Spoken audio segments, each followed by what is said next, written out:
I'm James Loud. I'm here at Cannifest 2024. We're in Eureka, California. We have a lot of great interviews in store for you today. So many people, so much great music, cannabis giants all over the place. Just really blessed to be here. Musical lineups, we got Mendo Dope, we got Lettuce tonight, we got O'Teal and Friends, all kinds of great stuff along with all these interviews. I hope you guys enjoy it. How's it going, everybody? I'm here day one. We got Cannifest 2024.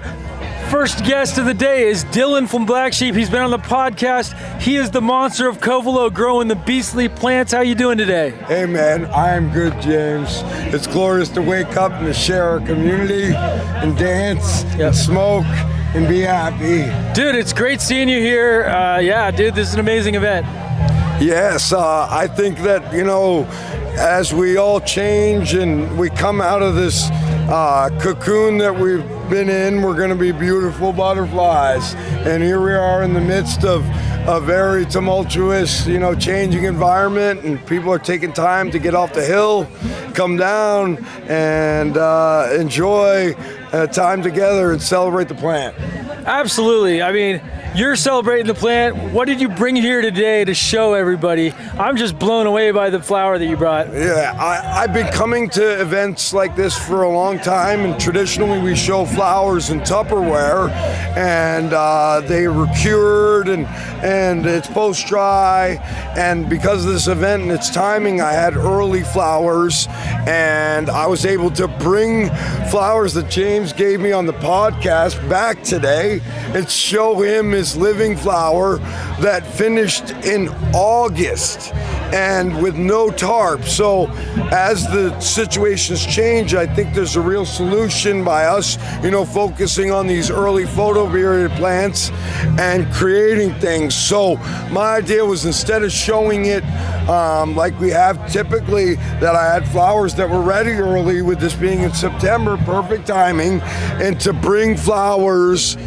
that are alive. Dude, that's amazing. And it's you got it in water. It's like a flower like you'd have in a vase, right? Yes, and you put the little rose horn on here, and you come out and we get to show someone and say, not only is this a beautiful plant, but this is it. And they get the true representation of the living flowers, and it elevates the way that we can connect. Absolutely. And so I brought, this is one of James' feminized plants, and it is amazing with beautiful color, really big nugs. It looks like, doesn't look like, it is great for extraction because it has open structure. And it checks a lot of boxes, dude. It checks a lot of boxes. Really beautiful trichome production, and fragrant, sharp, sweet notes of rose, gas, and candy. Yeah. On this. I love it. I love seeing that. Early finishers like that is what it's all about these days. Like, especially something that yields and can produce. I mean, it's hard to get those boxes checked when you want something that finishes early and yields. It just typically doesn't go hand in hand, but like, it's a great example of something that can be produced in an impressive way. You know, I think that's the most amazing thing I've seen this year as far as outdoor coming down off the mountain, dude. Great job. And I was like, I had to ask James again to check in because I wasn't sure about Zeros or pink animal crackers, correct? Correct. And I knew that the animal crackers were chunky with a lot of those crosses, but this isn't even like the biggest structured nug, where some are bigger than like football size nugs. Wow. And out of a 15-gallon pot, I got probably a 4 to 5 pound plant that's 10 to 11 feet tall. Wow. Rooted into the earth, out of the pot. And I grew this in straight cocoa. And there's something to be said, I think, for the quality coming out of that cocoa. Yeah. And Big Up Royal Gold. Nice. I think you know them. Absolutely. Common. They're here at this festival. Using their tuber, or which product? I used their straight cocoa infused with mycorrhiza. Nice. And it was so fluffy out the bag. A 15-gallon pot is the most glorious transplant I ever had, where you just slice the bag and dump it in. Yeah. I filled up like 80 pots in like 20 minutes. Yeah, that's awesome. It's just done versus me dumping it on the ground, mixing amendments, having a pot up, scoop them up. So yeah, and not only do I have this flower, but my specialty that I'm focusing on now as a breeder is early flowers. So I also have some more strains that I want to pull out and show the planet. Dude, that's amazing. This Looking is pretty. The purple snapdragon. I love that color. I love that the subtleties of the color. Beautiful color. It's a little leafier than some of the other varieties. Right. But yeah, I mean that blue, it's almost like a bluish purple underneath. It's really nice. And with these new pitfalls and changes in the market, I think it's important that all of us farmers consider extracting.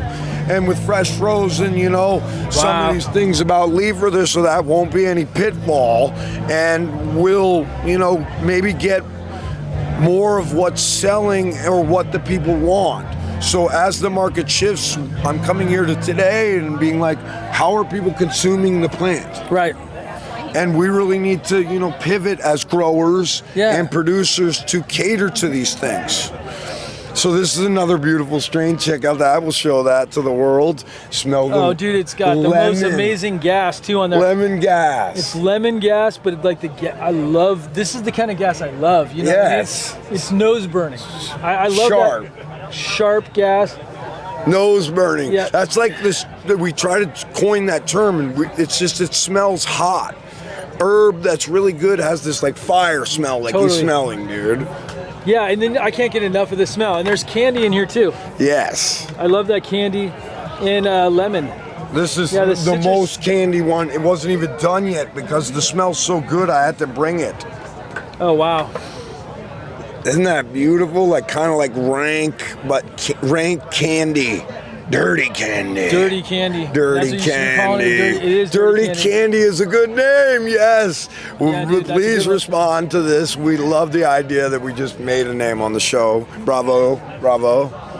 Dirty candy, bro. Dirty candy. You can't go wrong with dirty candy. Dirty candy. I really like this. We're coining that, the dirty candy. Done. Amazing. Done. What else we got here? Okay, so this is a cross of one of my skunk crosses of Fifi, which I just had Julia Carrera write about in Skunk Magazine. So everybody check it out, because I went on there and the thing that I saw was that a lot of breeders tend to show females, and all the strain reviews were females. Yeah. So I was like, I'm going to show a dude and his crab claws. And on Fifi, the skunk that I used, the crab claws, James, are purple. Wow. Coming out. And I think that may correlate to color and influence as well for us, doing male selection. Yeah. So what I liked about this plant is the commercial aspect of it. That the nug structures are all the size that people want. Yeah. And it's a real commercialized kind of plant. It's got nice chunky buds Smell in there. that one. Yeah. That's kind of like gummy bears. Totally. I get that. It's definitely got that sweet fruit on the nose. And our terps are a little wild because this is my first time trying this. So last night my friend told me I left the heater on him for him in the hotel room, and he woke up and he was dying. And he was like, bro, I saved the weed. And seriously, he opened it up and we kept it going. So. But when you say gummy bears, this smells like fucking gummy bears. It does kind of. I love it when it smells like gummy bears. I mean, I like, it's like, and the thing is when you can relate it to something you've smelled in your past, whether it's candy necklaces, gummy bears, Oreos, not Oreos, guys, but other good things. You name your favorite candy, and if you can get Twizzlers or an actual smell like that to come out and express, you're doing something right. And I feel like that's right here, especially look at the structure. Yeah. You got these beautiful chunky buds. It's like, as far as the leaf, the density is nice as well. The leaf ratio is okay, and it's like you said, the bud size is great. And this is all seeded. like heavily. You could see that where I'm like, me and you make seeds. So that's another thing to share with the world. It's really scary for farmers sometimes to seed their patch or to make too many seeds. But with the extraction route, that gives us another lane so we can grow seeds, pull the genetics that we need, and then extract the rest and still win. So I encourage people not to take seeding your crop as a bad thing, but figure out the ways to make it work and share that seed with the world. Dude, that's awesome. Thank you so much, bro. Thank you for coming on the show today. Thank you, bro. Big up to everyone. Bless the planet. Bless the plants. Hell yeah. Much love.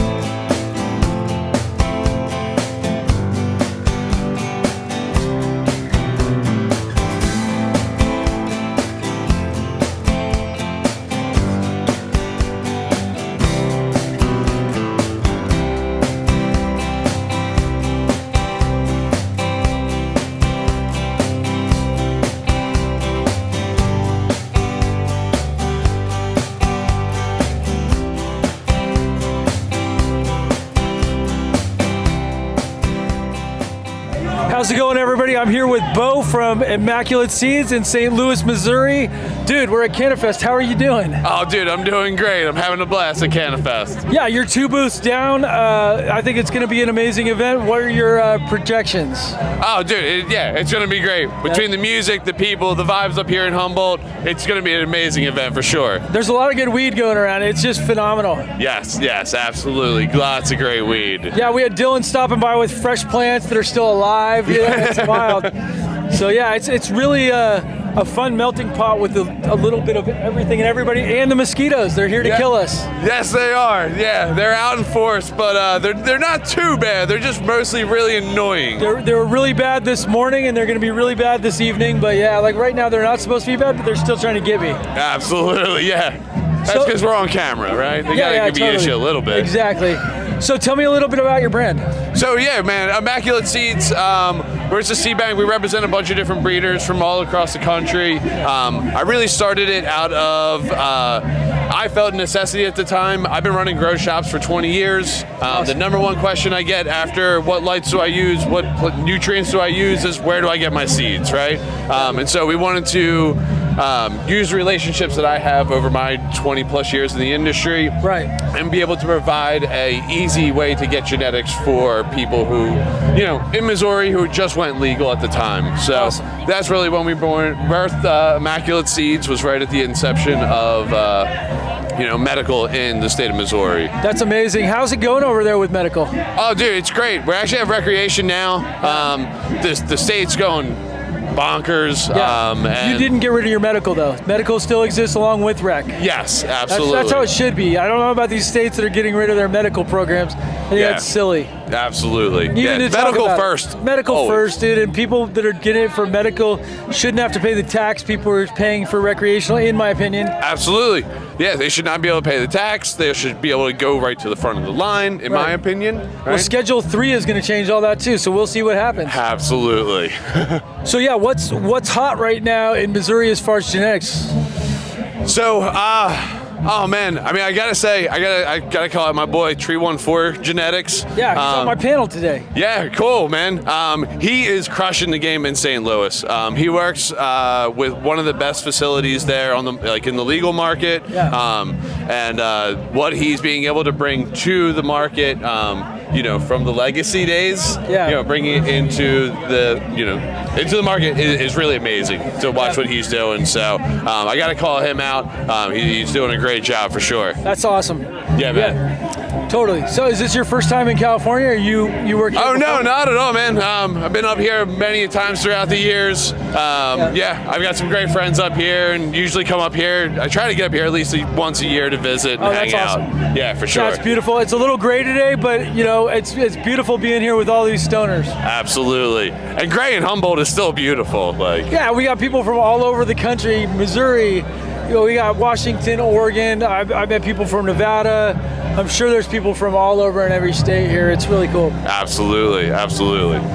So yeah, well, thank you for coming on, man. The quick interview. We'll get you on a podcast one of these days, man. We'd love to have you down. It's an open invite. So awesome. Yeah, I would love it. Thank you for having me on today. For sure. All right, man. Right on. Later. Thank you. How's it going? I'm here with Heston Alcorn, the King of Oregon, the man, the myth, the legend. He's been on the podcast, dude. How you doing today? I'm doing well, James. Thanks for having me on. Always great to see you. Man, Humboldt County, this is my first time down for an event. What a gorgeous spot you guys got down here. Dude, that's awesome. Yeah, we got this fun booth here. It's a great event, a lot of cool people, a lot of OGs. Everybody's passionate for cannabis. I was just at Reggae in the River like a month ago, and that was very reggae-centric. This is cannabis, weed-centric, people that are passionate about the sacred plant. It's a beautiful thing to see so many people that are so deep in this area. They're so passionate about it all together to celebrate at the same time. There's no back and forth bickering. It seems like everybody's on the same team here, and that's a beautiful thing to see this day. Yeah, and we got people from all over the U.S., man. You're from Oregon. We got St. Louis, Missouri. We've got Washington State. We've got Texas. We've got people from all over. It's great. That's fantastic, and like as it should be. What an iconic place to celebrate cannabis. People from all over. It's a mecca. Oh yeah, Humboldt County. You can't go wrong. I mean, this is the place, right? This is. So Oakland is definitely an amazing place that a lot of the stuff was generated out of. But Humboldt, in its own right, is an epicenter, just like Oakland, for the outdoor, for the cannabis movement. The legacy market really exploded up here, 60s, 70s, 80s, 90s, 2010, and even today. I feel like it's not what it was in the legacy market, but it's changed and evolved, and it's a beautiful thing. It really is. Their fight's changed, and now instead of battling for legality, they're battling for a fair market and the ability to stay in business up here and keep those legacy farms alive. And it's a great thing to see. Totally. How's your podcast going? Your show is amazing. Well, yeah, the GML show's rolling along. We're building back up after a little hiatus from YouTube, gearing up for MJ BizCon in Las Vegas. We're doing Light Wars, and we have a booth down there. So yeah, I love Light Wars. Yeah, I'll be there. I'm cooking a dinner. Outstanding. So you'll be at the dinner on Thursday night in Vegas. Yes, sir. Yeah, with the Connect community. We're going to crush it. We got some amazing stuff. Surprise. We have this beautiful surprise that we got for everybody food wise, and me being a chef, we're just going to blow it out of the water and have a lot of fun. Excellent, man. Looking forward to it. Yeah. So what else has been on your radar? What next did you run this summer? Well, I'm running some just random seed gear, trying to do some hunts from the old school. I'm trying to bring back a little bit of that south of the border flavor, some Acapulco Gold, Panama Red, some of the longer flowering stuff that no one seems to have the interest or probably patience for. So yeah, it's nice to be on my own schedule, like you said, home grower, so I don't have a deadline to meet. I can take that 14, 16 weeks if I need to, and it's fun to play around with some of those things that you don't see so often because they are a little bit more difficult and time-consuming to produce. Dude, I'm rocking a Malawi times Oaxacan that I got from my boy German from Mexico. Shout out. It's amazing. It's amazing. It's super funky. It's got the terpenoline, limonene. You could tell it's going to be super strong psychedelic stuff. Oh, you're speaking my language there. Yeah, and the plant is massive, and I basically manicured it so it looks like a tree. So it's got the exposed limbs on the bottom and just exploding on the top with colas. How deep into flower is it? It's now probably about 2.5 weeks, which is about 2.5 weeks behind everything else I got in flower. Yeah. You know what I mean? It's slow and then I'm going to make seeds with the selection that I made. Awesome. So we're crossing it with some really cool OG stuff that a little OG project I've been working on for a long time. Outstanding. And I'm excited to get some OG into the mix. Yeah, well, send me those testers if you need somebody to run them indoors. I'd be glad to volunteer for that. Oh, I will. And then I have a ton of land race, so we need to have that conversation too. If you're interested in running land race, I got my boy Fritzy from Germany, and he's all over India right now collecting land race genetics, and we're going to be doing some real fun trials. Beautiful. Yeah, hit me up. I'm definitely down to clown in the land race game. Awesome, dude. Well, thank you so much for coming on, dude.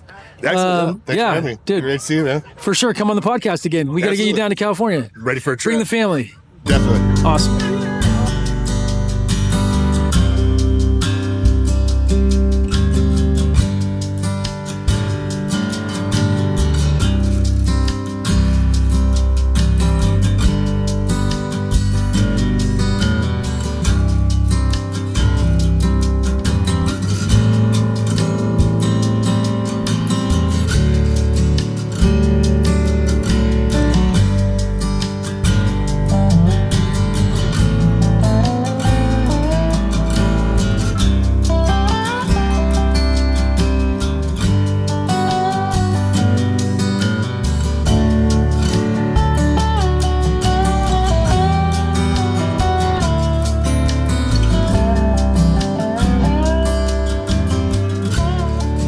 How's it going? I'm here with Alec from SC Labs. How are you doing today, Alec? Wonderful. Thank you for having me on. Absolutely, man. How's Cannifest going so far for you? Oh, so beautiful. It's amazing to see the community alive and bright and resilient. Resilient, happy. I love this side of the community too.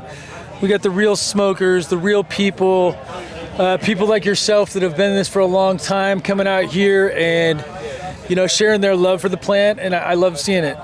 Yeah, totally. Likewise, it's like, I feel like all the realest people that serve this plant are the coolest people I could ever hope to know and be friends with, let alone work with, collaborate with. You know? Totally. So how's SC Labs doing? Oh man, it's been a wild ride. 15 years, kind of. We opened 2009, and we're surviving.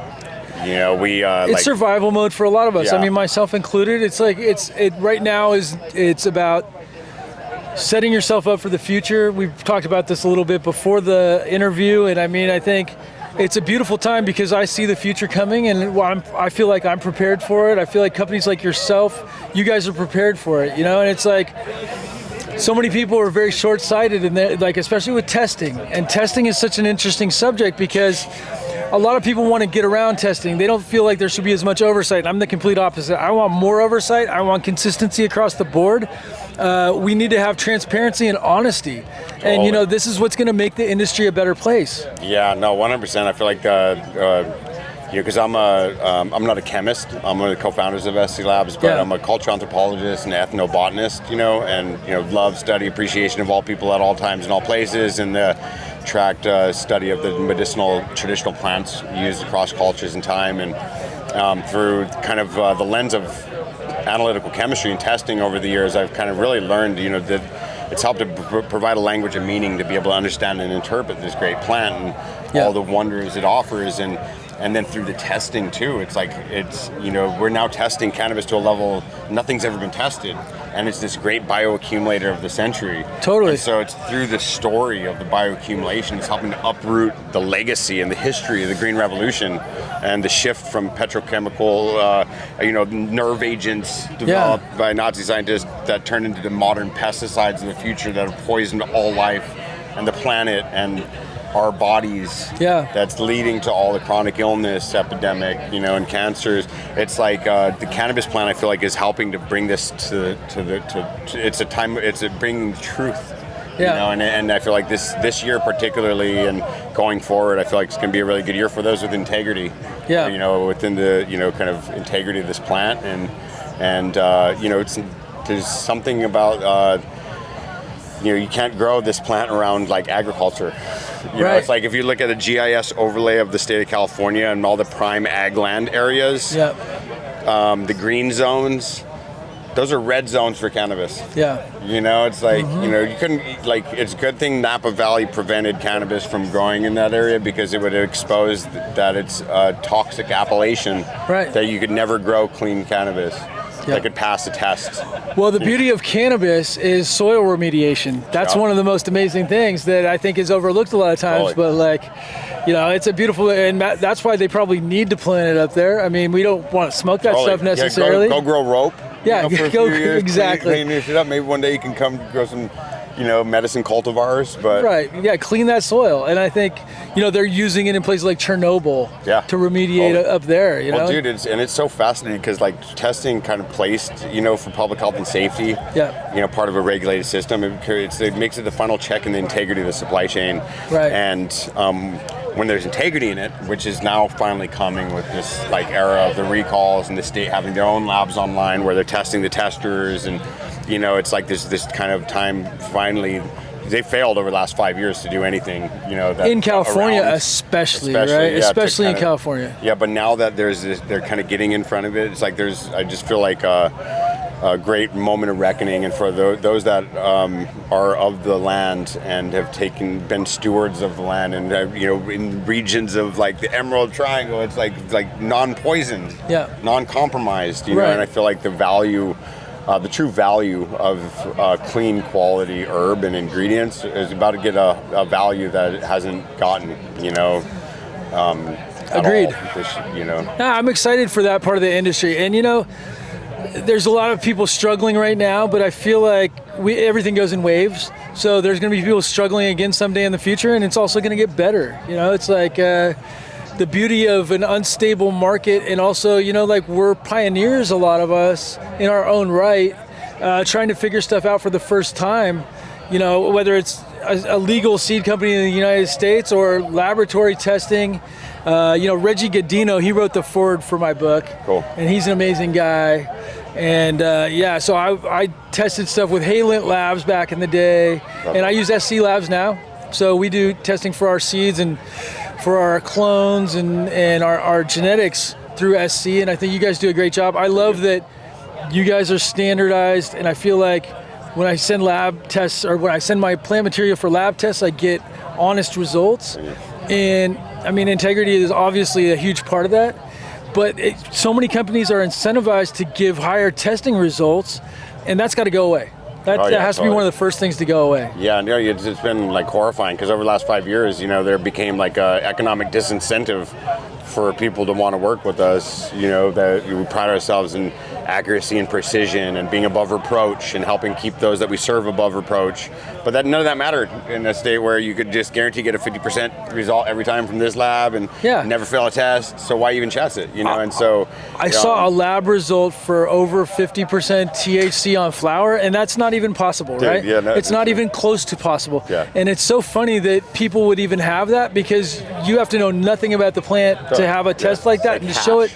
Yeah, it's like I've had bubble hash to test that high, Totally. And so it's so funny. We live in this world of misinformation as well. Totally. And there's people that they're educated enough to know about a COA, but they're not educated enough to understand it. Totally. No, that's a huge thing, because I think a proper relation with a lab partner is like, it's a partner in solutions to help, expose where you're at and be able to, through data, help to like bring about data-driven decisions, so you can understand how to optimize, how to like preserve terps, how to standardize the cannabinoid content across your canopy through like leafing practices methodically early in flower, so that all sites develop the same, because like a lot of labs just, that started kind of like right as legalization happened. They thought it was this get rich quick kind of fucking guaranteed testing, but it's like really quickly learned it's like and didn't have integrity to start, because it's like if you fail somebody like in this compliance testing, for one, better be right. And you better be able to defend, back it up, show all the work you did to kind of ensure that fail. Right. Because somebody has to remediate or destroy thousands, hundreds of thousands of dollars of product. And so that's the end of the relationship, based on how it's handled, And so one of the big things we learned early on is, you can't just auto email that information to somebody, that requires one of the founders to come myself. Well, you can do anything, but that's probably not the best way to do it. Yeah, not the best way. And so we learned you have to immediately follow up to engage, to demonstrate the quality and precision of the work, and to be able to then shift into a root cause analysis where you can help kind of genuinely get to the root and build systems to prevent that from ever happening again, turning the losses into lessons. And some of our greatest success stories have been through that, helping people to kind of overcome massive obstacles, whether it was like, because like a lot of like people would just go to whatever lab is going to stroke their ego and tell them they're crushing it. Yeah, they might send the same sample to 5 different places before they decide who they're going to use. Totally. But instead of like working with the quality lab, because it's like, sure, you have a strain that up top, sure, could test 30%. Yeah. But does everybody test that? Does the average across the plant? The biggest thing I've learned about potency variance from like, because people just will go find a lab that give them a high number instead of learn the critical nature of canopy management and leafing methodically at the points that matter most, where the flower sites are starting to develop and all go to mature together at the same rate with the same light. Because like all of a sudden with that type of an approach, kind of removing 75% of found leaf at the start of flower and day 21, day 56, it's like all the buds are top buds. It's like all the bud tests what the top bud tests. It standardizes the, so it's like we've never been somebody who just strokes somebody's ego, but it's like if standardization or achieving kind of like a goal of like all bud testing with a top bud test, we can help people get there, but it's definitely a different approach. Right. So my company is like a research and development company. I mean, we're genetics, all this stuff, but at the end of the day, we're research and development because we want to empower our customers, and I feel like you guys are the same way. It's like a lot of it's data collection and being able to look at data over a long period of time and go, okay, well, this we can improve here, this we can improve here, and how do we improve that, right? Totally. And so the more I figure that out, I can empower my customers to get better results when they buy my genetics. You know, whether it's licensing a genetic, buying seeds for their outdoor crop, you know, it's all data driven, and I think the best companies are really data driven these days. And in the future, it's going to be even more important because it's so competitive. Absolutely, you know, and also too, just like selecting for things beyond THC, right? And that's why I really appreciate the diverse offerings you have. But you know, so many, you know, selections you can find could be like 5-6% terps, right? The average across hundreds of thousands of tests of what we've ran over the years is about 1.4% average in dried flower. The potential when it's most sticky, chronic, like 3 to 5.5%. Yeah. The average herb on dispensary shelves, 1% or less. Yeah. Average pre-roll on dispensary shelves is like 0.5% or less. You know, it's like, you know, and so kind of like on a cool note, like some epic farm resilience we've seen built up from so a lot of the leaders in Oregon market, like instead of that, you know, have built resilience through the most flooded collapse times, you know, because they blew out the market first, hit overproduction first, you know, kind of. Totally. You know, and they blew it out. They just went crazy. There was no limit to the licenses. They just, everybody got licenses. They produced 10 times as much as they could consume in the first year. You know? But I think they really showed the way forward because it's like, the people I've seen kind of like through the market collapsing and maturing, like those that I've seen succeed and build brands and loyalty, consumer following. You know, instead of continuously doubling down on square footage, if anything, scale back a little bit, double down on terp preservation infrastructure to treat herb like lettuce, like cabbage. Right. You know, keep it cold. Like a consumable product that you need to. So I'm in my breeding book goes into detail. Jeremy Marshall and Tony McGee from Lagunitas, they transported their beer from Lagunitas. They were the first ones to start transporting beer refrigerated from their brewery down to so it'd go from their brewery to wherever it was going, stay refrigerated. The consumer would get a refrigerated beer that had never been. Well, cannabis has to be the same way. Oh, well, yeah, 100%. Dude. It's like, and these things are so crucial to getting the best product possible. And there's little hiccups in our industry, you know, and there's little bottlenecks and there's little problems, and these are all things that can be fixed, right? And it takes data and it takes people with integrity to be able to fix those things. Respect. Dude, thank you so much for coming on today, bro. Yeah, it's been great.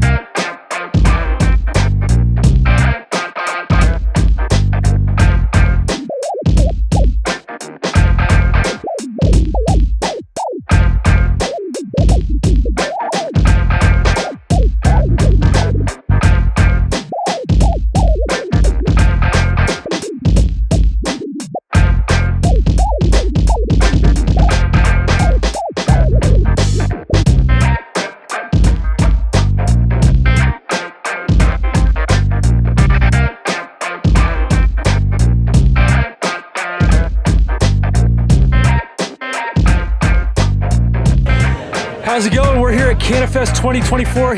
I'm here with Mendo Dope, the planters of the trees, the guys that grow monster ganja plants and perform on stages. How are you guys doing today? We're doing great, man. It's been a blast so far. We love coming out to these places and seeing all our people, the culture. This is big. So your set was amazing. The sound was fantastic. You know, I love coming to outdoor venues where the sound is so good and you guys were so crisp and clean, and you know, it's great having you guys start the day off right. Hell yeah, man, we appreciate it. These guys are beasts back here. The band is next level these days, and it's so much fun playing live and building this really epic sound that we got going. Dude, it is an epic sound, and your microphone stand is epic. Yay! Hell yeah, we love the mic stand. You want to introduce everybody? Yeah, for sure. Okay, so right here we got Mr. Blap, our drummer right here. Oh yeah, here, let me let them introduce themselves. I'm Mr. Blap, I'm the drummer. Hey, what's up, y'all? I'm Trevor, playing bass, doing some vocals. Johnny Fingers, guitar. What up, y'all? It's Bleezy. Yo, Cannifest 2024. Yee. What up, James? How's it going? Dude, so really amazing Key, man. event. I was excited to see you guys in the lineup. We wanted Marlon to show up. I was hoping he could perform with you guys, but he's not here today, unfortunately. He's a good friend of both of ours, and I mean, just the most amazing human. But yeah, we'll have to do that again with Marlon one of these days. Oh yeah, for sure. Respect, shout out to the OG Marlon Asher, man. Been able to work with him for a long time, from the first Planters of the Trees album in 2013, and then bring him back out for part 2. You know, 10 years later was epic, and everything in between. Yeah. So many good songs. So many good ones. Yeah. So how do you guys feel about Cannifest 2024?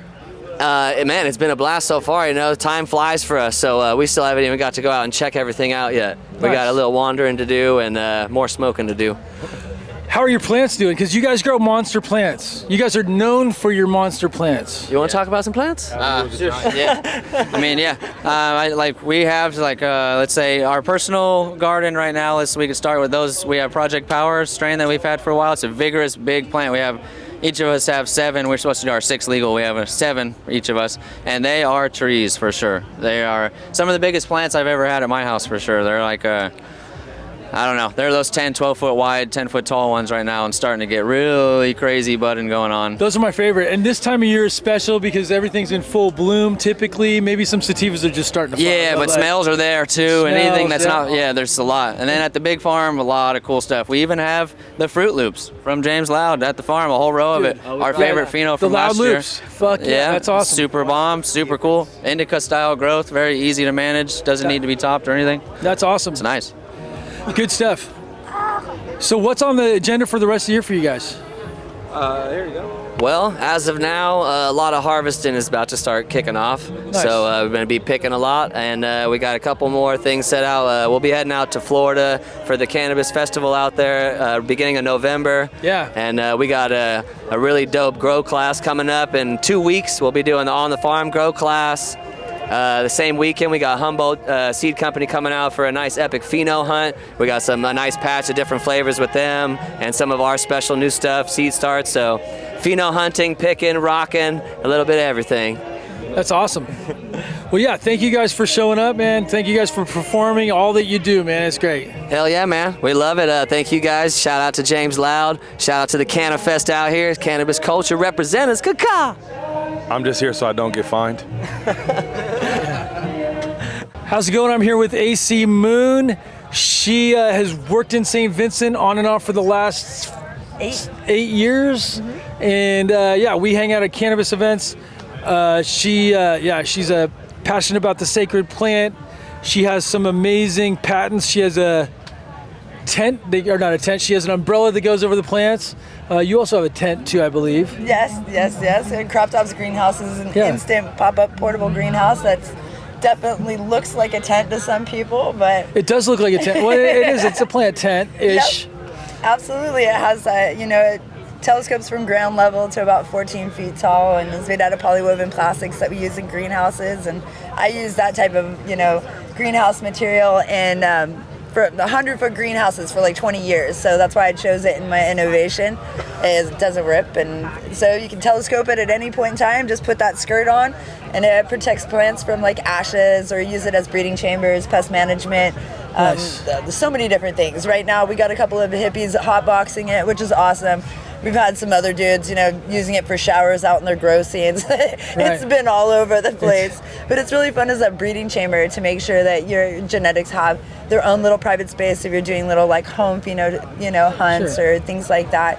So well, it's really fully breathable too, so. Absolutely. We got some ventilation with some agro bond type meshing there to make sure that it can be used in pest management and, breeding and all those good things. Nice. Heck yeah. Pollen mitigation? Yeah, absolutely. Awesome. So how's Cannifest for you? It's been chill so far. We did the judging last night, and so we were out till, about 12 o'clock, partying down in Old Town Eureka and smoking a little bit too much, so our morning got off slow. Is there such a thing? I don't know, dude. I have no idea. I think when you start making it so you can't talk, At Reggae on the River, when I seen you when you guys were booths up, I couldn't talk for like 3 weeks. Yeah. I was hollering. I was like, yes, Marlon, fucking, I was just hollering so hot.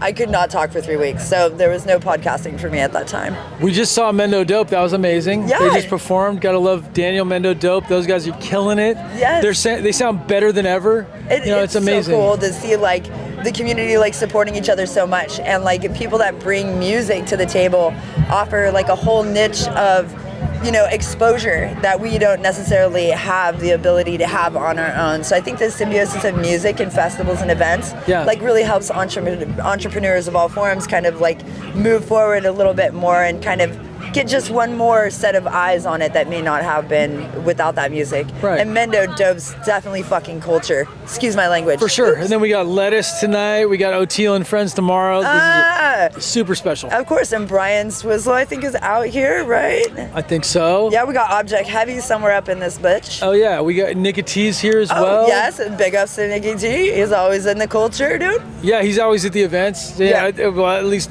we were at Reggae. He was there. Absolutely. That was great. He's all over. Long time. There's really good weed. Oh no, seriously, we've been burning all day, all day. Yeah, I mean, we're seeing the best of everything. I'm seeing good indoor, amazing depths, early finishing flower. It's just all amazing. Yeah, it's absolutely great because everybody from the surrounding counties has an opportunity to come too. So we see a lot of diversity and like high elevation growing or base elevation, sea level growing, indoor, outdoor, like you said. And the depths coming in, the organic depths for regenerative farming are seriously always my favorite. Like 100% always my favorite. Nice. Because it actually brings like this, you can smell organic. When you grow good genetics like yourself and Rare Breed and all these other guys that are really putting their heart and soul into growing good genetics. Yeah. And to grow it organically in a way that, is positive for the earth is 100% our mission. I think that it just tastes better. It smells better. And when you do it in depth, when you have all that pure, like midsummer sun at that highest elevation of sun, I think that's when it comes out the best, honestly. There's definitely something special about the sun. It's hard to argue. I think there's a lot of guys in San Francisco, Oakland, big cities, they all want that indoor. Yeah. But if you've never had really amazing outdoor, you probably don't have anything to compare it to. Right. And I love outdoor in its own way just as much as I like indoor, and greenhouse mixed light is like amazing too. I feel like it's the best of both worlds. That's the future. Right. We can argue that all day, but I feel like greenhouse mixed light is the future. You get the sun, you get the power from the lights as well, so you get more of a consistent product. Yeah, the consistency is definitely a huge ordeal. For sure. There's so many elemental risks that we have with outdoor and even greenhouse in a way where, will you get all of a sudden mashed by a pest? Will mold come in? Is there going to be a hot day? Is there going to be a fire? And all of a sudden your greenhouse is full of smoke. Well, There's so many different pests. Other neighbors spraying. Yes. Right? There's so many things. So you can mitigate by having a greenhouse. You have less variables to work with. And so you have more control. And I love that. I mean, I love outdoor too. Don't get me wrong. Outdoor has its place. Absolutely. I don't ever want to see outdoor go away. And I don't ever want to see indoor or anything else go away. I want to see them done as efficiently as possible. Efficiency is a huge thing, and earth friendly. As more that we can partner up the concept of organic growing, sure. And even in an indoor situation where we have lower wattage usage of LEDs and HVAC systems and things like that. Like the more that we can minimize our carbon footprint, I think as an industry, and optimize quality, because we don't want. I feel like on one level we want to make stuff that's good for the earth, and we want to do things that are beneficial, and I love that. But also we don't want to sacrifice quality, and some of those things, people don't see them as going hand in hand, but they can go hand in hand. Oh, absolutely. And so I think we have to be conscious about that, because anymore it's so competitive, you have to have the best quality. Mm-hmm. So it needs to be looked at with integrity. Yes. And I think that's a huge part of it. Yes, moving keeping the forward. integrity is like 100% the real shit. I mean, if you want to grow the truth, you got to be the truth. Integrity Farms, guys. Integrity, yeah, America. South Park plug, yes. Gotta love it. Heck yeah. So what's been your favorite part of Cannifest so far as we bring this community back together? I really liked Mendo Dope this morning, but I love just the group of people that we have gathered here. A lot of people I know, a lot of friends. But as far as the music, Mendo Dope was mind-blowing. I thought that was great listening to them open up the day with really good music, and they perform really well. Dude, those guys are crushing it. Yes, absolutely. But yeah, seeing Grove bags here, you know, I like seeing Grove with their Terp Blocks. I'm a huge Terp Block fan. Absolutely. You know, we've got Royal Gold. They're my like Cup buddies. I saw them at Emerald Cup. They were at Reggae. We were with them at Reggae on the River. Love those guys. Cutting Edges here. We got Skunk Magazine, Rare Breed. Absolutely. So many good brands, so many good people. We even got Grow Magazine laid down higher than hell in my crop tops right now. The founder guy is asleep in there, came down from Eugene. So they're all over the place. I did see someone that got too high that had to get taken away on a stretcher. That she was too lit. Dab face and I'm guessing it was Dabs. Oh shit! I'm guessing. We'll have I'm to not find 100%. out who produced that product and put it on blast. Right. or maybe not. You know, you just never know. With some people, they're lightweights and they just can't handle it, and they get excited to be here. Right. I remember the people that used to take edibles and end up in the medical tent back at the old High Times events. Shit. You know, so. all the time. Well, a lot of people don't remember that it has a lot to do. Like, if it's just like with alcohol. If you haven't eaten today, and you're gonna go get blasted out and, you know, smash your face with some dabs or some edibles, you're gonna get way higher than if you ate a full stomach, you know. Sometimes you want to do that, but that's if you have a tolerance, right? Like, you have to be aware. I think at the end of the day, awareness is such a huge thing, right? Aware of what cannabis or what different types of cannabis can do to you, because it's so subjective to the individual. You can go smoke something that's narcotic and you want to go to sleep. Yes. You know, or sedative, and then there's some other stimulating stuff that makes you want to run around and dance and go crazy. Right. And so, and there's between that spectrum, there's so many things in the mix. It's true. I was doing judging for the flowers for this event for Cannifest, and I've normally always been, a judge for Emerald Cup for about 10 years, but I've done Cannifest like 2 or 3 years and have supported them when they did Green Week and Humboldt Green Week since 2014. But it's been really weird. We had 3 categories. We had couch lock. I know. I judged extracts, so I was surprised. Oh, okay. So you saw that there was 3 categories. It was party time, couch lock, and what was the other one? Balanced. Balanced. Right. And so to be able to fit all of the things that we feel from ingesting or smoking or dabbing a product into those 3 categories was a challenge. We're like, which one actually fit here? I had a tough time with that a little bit, but I put them in order of first, second, third, fourth, fifth, seventh, sixth, eighth, ninth, 10th. 1 through 10, I went back and forth. I'm one of those guys who wants to taste this versus this and let that soak in, and then wake up in the morning, try one. So I went through a real process judging those extracts. I'm not usually a rosin judge.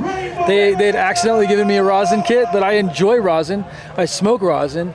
Right. Well, it's such an important part of what people are looking for in genetics right now. They want to know what their wash is, the percentage of the wash, how much trichrome is produced. So really, it's a huge, it's a huge thing, but it's a concentrated expression of the plant too. So yeah. Yes, it is definitely crackweed. I call it crackweed all the time. I love the terps though. You get different terps. Like Donnie Burger's a great example. I talk about it on my show, but like Donnie Burger, the flower is all right. It's okay. But you turn it into extract and it's like, wow, that's freaking amazing. And I have some really cool crosses that I'm working on with House of Cultivar, and the flower's okay, but you extract it and you turn it into rosin and it's like, whoa, where did that vanilla come from? Where did this expression come from? It's so special, and you don't necessarily get in the flower until it's concentrated. I love that. Right. Well, a lot of people don't know is we look through their percentages to create like these wash numbers, and a 12-foot tall plant that extracts an ounce of wash is a different percentile, obviously, than that same cultivar at a 6-foot plant. So I feel like the wash numbers and percentages are slightly hard to really define because of those points, but a lot of cultivars may have more bio-waste and more actual carbon material in them. Well, we're looking at trichromes now in a more scientific way, where this is just the sugar on top. And when we can take just the sugar, then we're not having the experience of smoking the chlorophyll or the biomatter, which I still enjoy. I'm very much a flower girl. An organic, doobie for me will always do it. But these new infusions, they take all of the taste of the carbon and everything out, and you really just get that expression of the terpenes. You're right. Yeah, I mean, there's something to be. So I'm a BHO fan as well. There's a lot of people that hate on BHO. Really? Honestly, because you lose water-soluble terpenes. So if we're talking about terpenes and flavor, BHO, you get some special stuff. I don't hate on BHO at all. I'm a rosin guy, but I also like and can totally appreciate good BHO. Right. Like, I feel like vaped properly. So many people do not vape their product out, and nobody wants, BHO residue in their products. No, for sure. But I feel like it has its own place, and I feel like it's special. Absolutely. And I feel like with water-soluble terpenes, you do lose a little bit something with specific cultivars, especially that I feel like perform better with BHO. Right. So, and I love organic too, but it doesn't always have to be organic. Synganic is fine with me. Well, like you said, like BHO or carbon extract or keeping or all the different elements of extraction that come into the end product of flower, choosing. Yeah. You definitely are looking now at the trichrome form. Yeah. Like what is the shape of the trichrome when it develops and at what stage, because a lot of them want to do the fresh frozen in a premature stage almost, because it brings a very much lighter product out in the extract. It does, and not every cultivar works or performs the same way when you do it. Skittles early is great. Yeah. Skittles makes amazing rosin. Right. Candy, people love candy these days. Mm-hmm. I just, it's like we bottlenecked ourselves into this gelato and candy in the U.S., which is going to go away. It's going to, we go through fads and phases and trends. It'll be here for the long run, but the thing is we're going to have more diverse stuff coming out. There's people that are striving to add diversity to it. They may have to sneak it in by crossing it with gelato. Oh, yeah. Right? To get people to like it.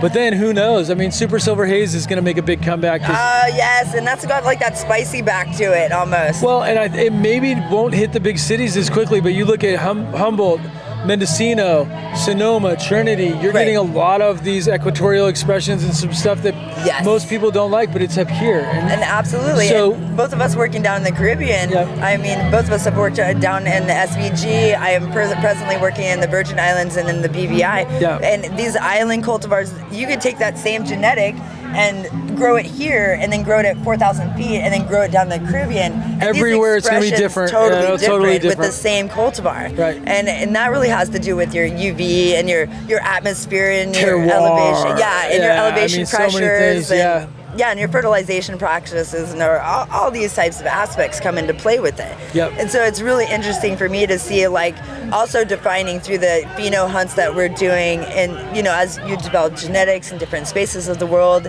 and adapt them to that area specifically, it takes a couple of years for a cultivar to truly adapt to the atmosphere, to the elevation pressure, the vapor pressure deficit that may be around, and all these elements that we were talking about.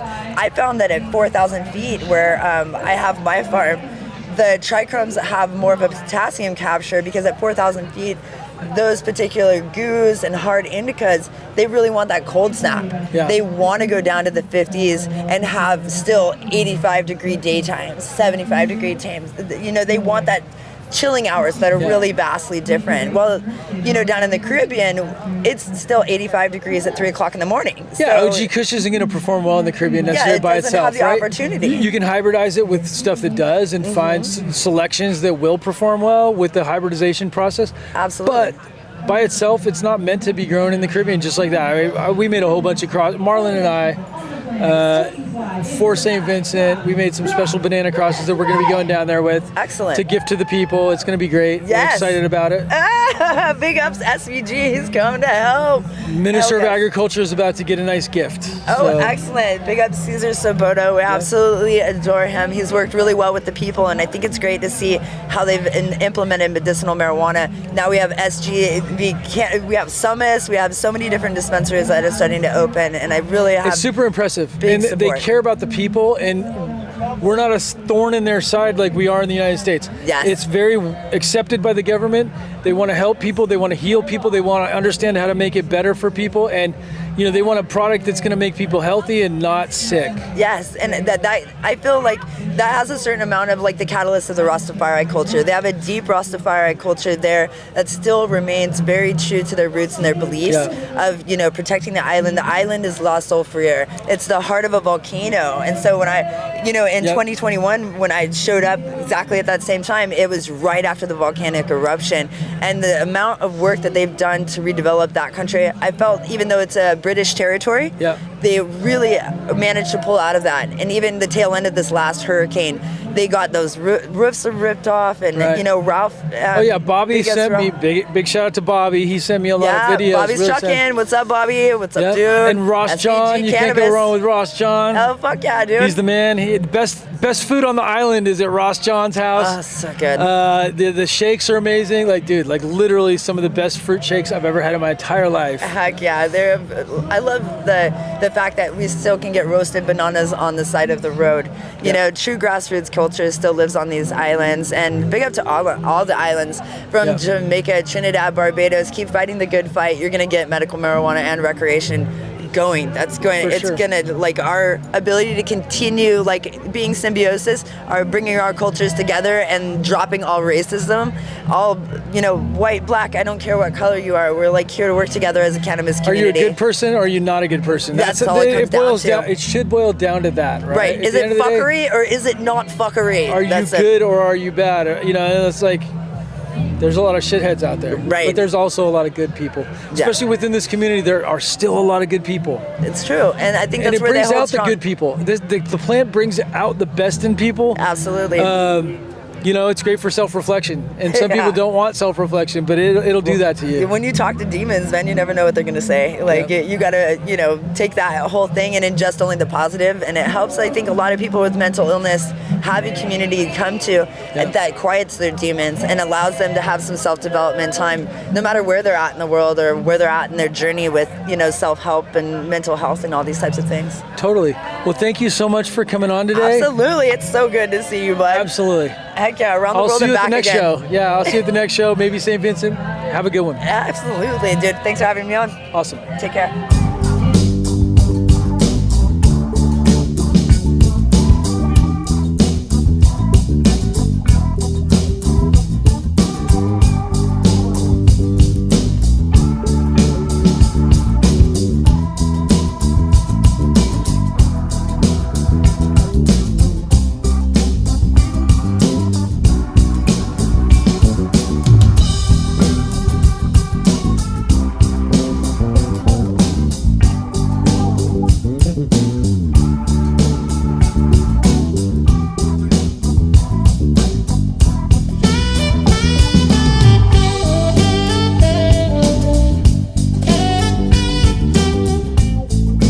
How's it going? I'm here at Cannifest 2024 with Stevie Culture from Irie Records. How are you doing today? Yeah, man. Give thanks and praises. Cannifest is amazing. I'm loving the vibes here. Everything is good and absolutely. Good people, good weed, good food, good weather. Yeah. It's not as hot as I would like, but I'm all right with it. Well, the thing is, it's a refreshing break for a festival, because normally when you go to a festival, it's uncomfortably hot. Yeah. So this is kind of like Reggae on the River, man. Were you in reggae? Gosh. That was great. Yeah, some of the bands don't even get the good support. Dude. That they need, Yeah.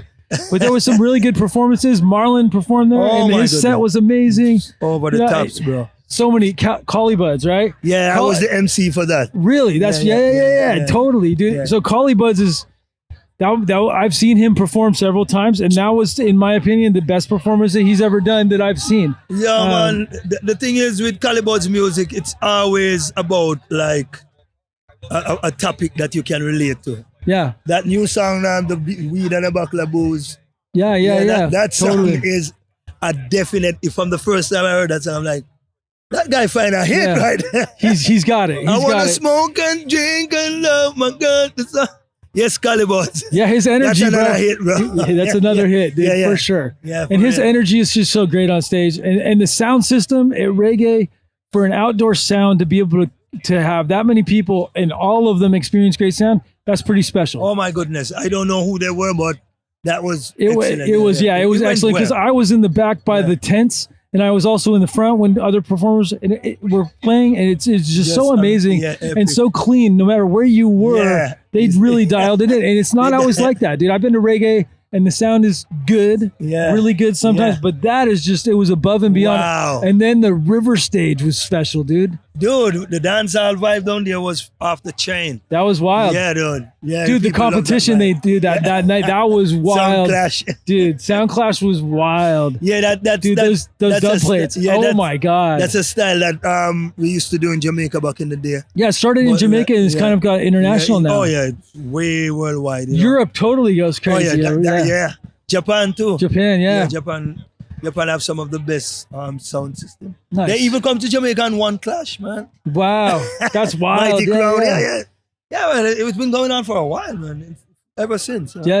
I mean, it's a good experience, and the work that goes into that. A lot of people don't understand how much work goes into it, and unless you understand, maybe you won't appreciate it at the level that you would if you understood the crazy amount of time and energy and working with other artists to get these things. Sure. You Yeah, know? because it's all about working with the artists in dancehall sound clash business. You have to be like on the cutting edge. On the cutting edge of the latest and the greatest, and it's ever evolving and moving, and the needle just keeps moving higher and higher. If you drop the ball, then you can't be in the clash, you know? Yeah, for sure. Yeah, so you're here at Cannifest, you're having a good time. Is there a lot of good smoke you seeing? Oh, yeah. This is the epicenter of great shit, you know? Yeah. So, you know, Mendocino, this is Humboldt, but yeah. ground zero right here, this is- especially this is for the where- outdoor and light depth. Yeah, and if you're here, you know you're gonna find some of the best stuff. I've seen live plants here that are amazing too. Yeah, Some of my genetics, it was wild seeing this guy bring live plants. Yeah, I mean, this is Humboldt, bro. This is Humboldt, dude. It's wild. This is where it's all begin. That's like, you know, the original for the whole California. We're on the shoulders of maybe giants. in the yeah. United States even. Humboldt was growing weed before it was cool to grow weed. Like, oh, for sure. When they used to hang you for growing weed. Yeah, I mean, you could do 30 You years lose in every prison. You fucking could thing, do whatever. Yeah, lose everything you got. Everything you know, got. I'm happy we're living it. A lot of people, it's like loving up the culture, but they never know that there was a time when I used to roll on the street. If you even see a cop car, even when you have nothing on you, you're like, yeah. You got pull over, and even the container that it's in. Yeah, if you it can smelled get like it, you arrested. could get arrested because it smelled like it. That kind of shit did happen. Yeah, we for lived sure. that era, bro. Seeds. People were arrested for seeds. For Put in like prison for a seed. A tale that was done, and just the 2018 Farm Bill changed all that. Yeah. Record-breaking moment. Something that is extremely special. The 2018 Farm Bill decriminalized seeds. Oh my right? gosh. And seeds are considered hemp. They have 0.3 below. They're less than 0.3% THC. Yeah. Pretty amazing. Yeah. You know, we've come leaps and bounds in some ways. We still have to get more people out of prison. Yeah. But that's what the thing is. A lot of people, their pet peeve for not liking reggae music is the fact that we sing too much about weed. But they don't realize that there was a time when your whole livelihood can be gone for having weed in your possession. For this plant. So that's why we were singing like, hey, it should be legal. We should. It's a fucking plant. Excuse my language. Yeah. Why should it comes people from the earth. lose all their earthly belongings just because they have a couple grams of a plant in their possession? Yeah. So that's what reggae music was all about. Yeah. Was freeing the weed for people to have the rights to smoke it without being punished and get locked up for years. That's what freedom's all about, right? Yeah. So, you know, from an American perspective, it's about freedom, right? The freedom to choose to do what we want to do. Exactly. That doesn't hurt other people. How can that be a bad thing? You know? And then we were hip to the medicinal purpose of it from way back too. We're just Peter Tosh was the greatest advocate for weed. For sure. In the 70s. Yeah. In the 70s. In the 70s. The freaking the dark era of the dark era, we got the most chastised and punished for weed. The government in Jamaica back then gave the officers permission to do whatever they want if we have that in our position. There was a time like, oh yes, bro. Yeah. And the rebellious ones like Peter Tosh, he got beaten next door to death for having weed. Yeah. In his position, they cracked his skull. He was in the hospital in a coma. Peter Tosh, 5446, the song by totally. That was his number that he got when they locked him up for smoking weed. So it's like our relationship with weed. Yeah, is like it's very strong. It's very strong. There's a strong bond, because right? we smoke it. We get the vibes of it. We know the purpose of it, and ever since we've been advocating for the freedom of weed. So the fact that it get to this point right now is special. And a lot of us who advocate for it never even live to see that what we are seeing now. No, it's sad. It's sad some of these giants, dude. Like we talk about the giants from Humboldt, the giants from Jamaica, people that really fought for it. They set the pace for what is happening now. Oh, yeah. So long ago. And it's just so special to be alive and experience all this, you know? And in our own ways, we're all stewards of the plant, right? So like I do interviews and I do my podcast. Yeah. And I do my breeding book and I create genetics. And you sing about advocacy. Oh, yes, man. You know, we got all these musicians and we all play this role in a much bigger thing. And it's such a beautiful thing to be a part of. And this is the fruits of all that. Yeah. I can walk into a festival and saw people have the freedom to smoke and sell and promote weed without have to be looking around like, it's a plant and it makes the world a better place, right? At the end of the day, yes. Cannabis makes the world a better place. Of course. And to deny people that is just silly for one thing. But it's like, we all have a role in our purpose. We were talking about a little bit of that before the interview about our purpose. And, you know, I feel like I'm pretty blessed because I feel like I found my purpose. And as a steward of the plant, as a, you know, a higher calling or whatever you want to call it, you know, I feel like I'm blessed to know where I'm supposed to be in the world and doing what I'm supposed to be. I feel like most of my friends that are reggae singers or musicians, they know the same thing. Yes. And that's the beauty about the music and the people who embrace the culture and the vibes. Yeah. We're all on the same page, you know, we're all about making the world a better place. Right. And like, you know, living in harmony with the earth, the plants, and all the things. Yeah, and the relationship between it all, because there's this symbiotic relationship between the plant and everything around it. Yes, bro. And there is something special about this plant. Yeah. And we need to know that, not we need to know that, we know that now. Yeah. Because there isn't one person in the world right now that don't know the medicinal purpose. Not just for the high. Right. Because that's all they used to chastise us and crucify us for. Right. It's the high. But look how much things. Well, there's so much more under that. Right. There's so much more, one right? plant can one do. plant can do so many different things. We have all these different medicines to cure these things that cannabis can cure potentially, right? Yes. And maybe it's not that way with every person every time because the cannabis is subjective to the individual. You have different body chemistries. It depends on what you're going through. But if it can cure a child of epilepsy, how can you say it's a bad thing? Exactly. That's my big argument. And then the fact that it was being so criminalized just for the fact that it make you high. Right. That was just... Well, beer makes you... I know what the problem is, right? Tobacco, alcohol, what they do is they tune you out. They make you numb to the world. You know, there's a lot of drugs, they make you numb to the world. Well, cannabis tunes you in, right? Mushrooms, they tune you in. Psychedelics, they tune you in. And so people are scared of that, right? Of people being tuned in. And so that's partially why they're illegal, right? There's so much more to that. But as far as I like being tuned in, I would much rather be tuned into the world around me and being, you know, very sensitive to everything than to be numb. You know, who wants to be numb and go through that? You know, and I think struggle's important. I feel like I've struggled through my life. You've probably had struggles through yours. And struggle makes us better and stronger people, right? And it also makes us realize when we're fortunate and we have good fortune, how important that is. Oh my goodness.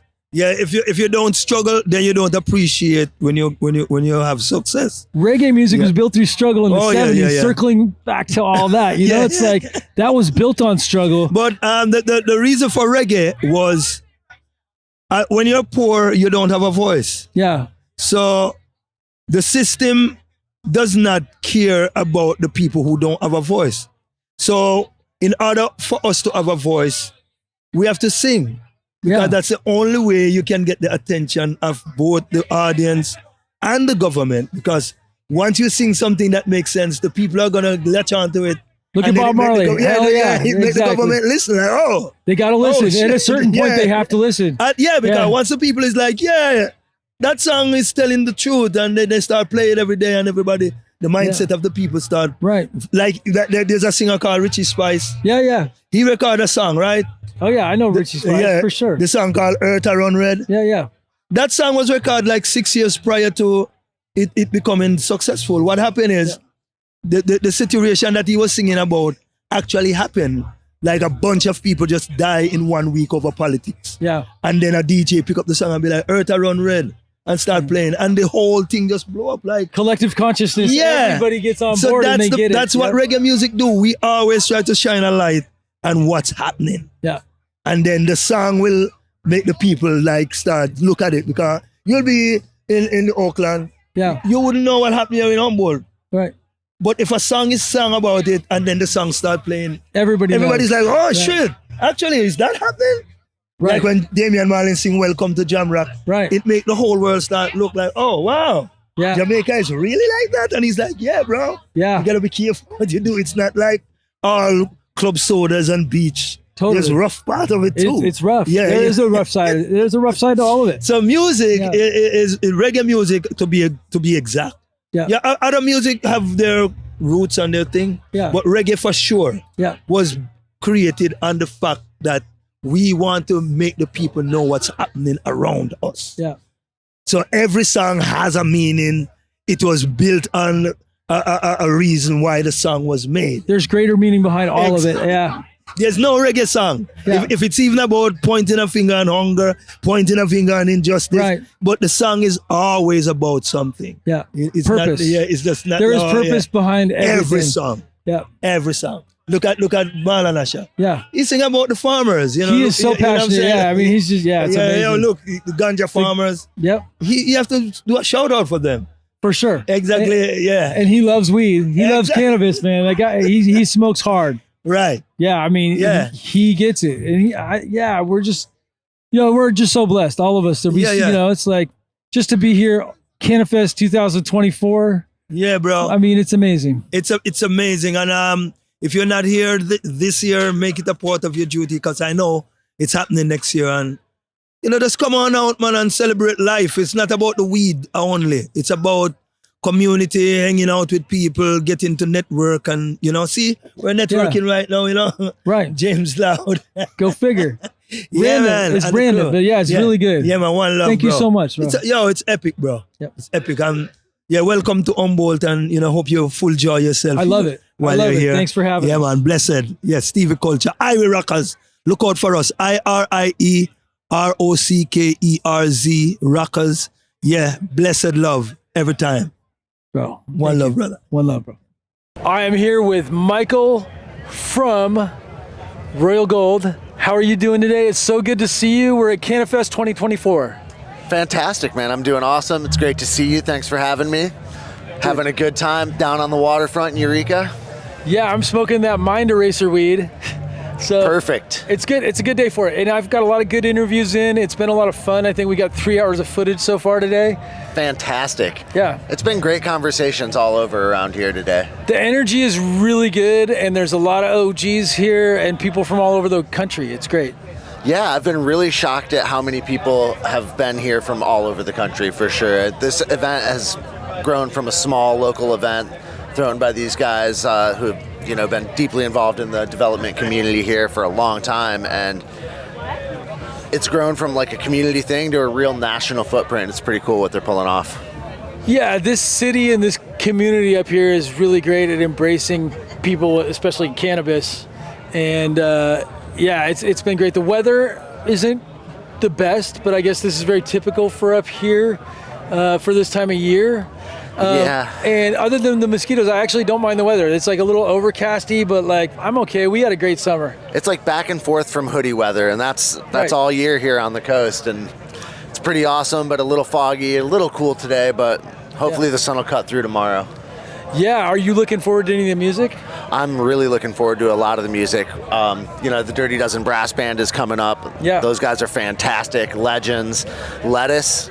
And these guys are legends really cool. of kind of jazz, jam, funk world. And I love that. I love jazz music. I go to Seattle. We used to just watch jazz music in Seattle. Vito's till they burned a couple years back. Hopefully they'll come back soon.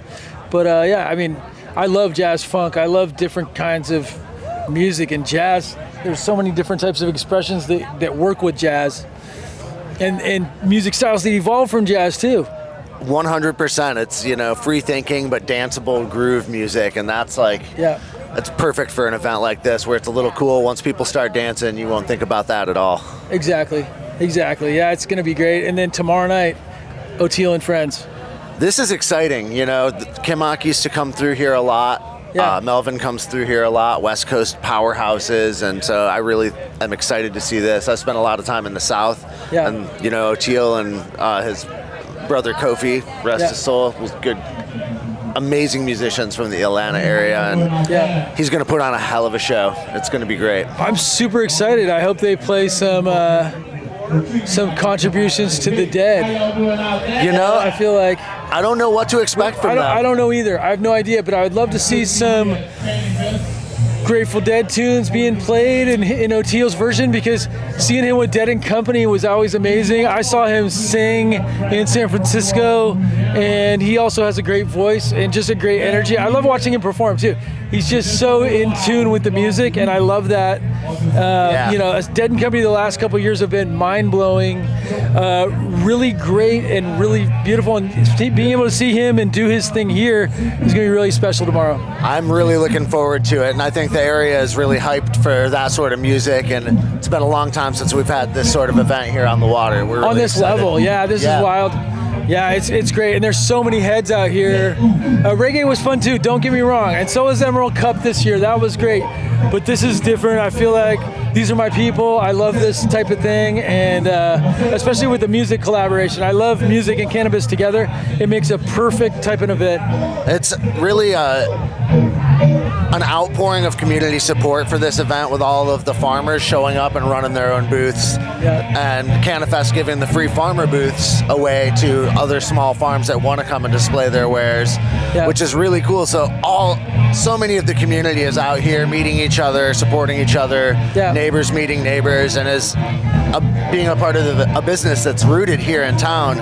It's like you can't go 5 feet without running to somebody that's like a powerhouse of contribution to this community. So it's really awesome. You live up here as well? I do. I live about 40 minutes from here. Oh, nice. I know Rick lives like right up the street. Absolutely. Literally, he let us borrow his tables and chairs.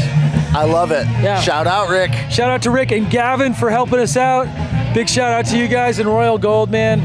Thanks. Man, this is fantastic. We're glad to have people like you coming up, participating in this event, and like helping to bring it to another level. It's pretty awesome. Yeah, I feel like we're show buddies. It seems like we end up getting booths close to each other at lots of shows, and I'm looking forward to even more next year, potentially collaborating on some booths. I think there's so much potential for everything.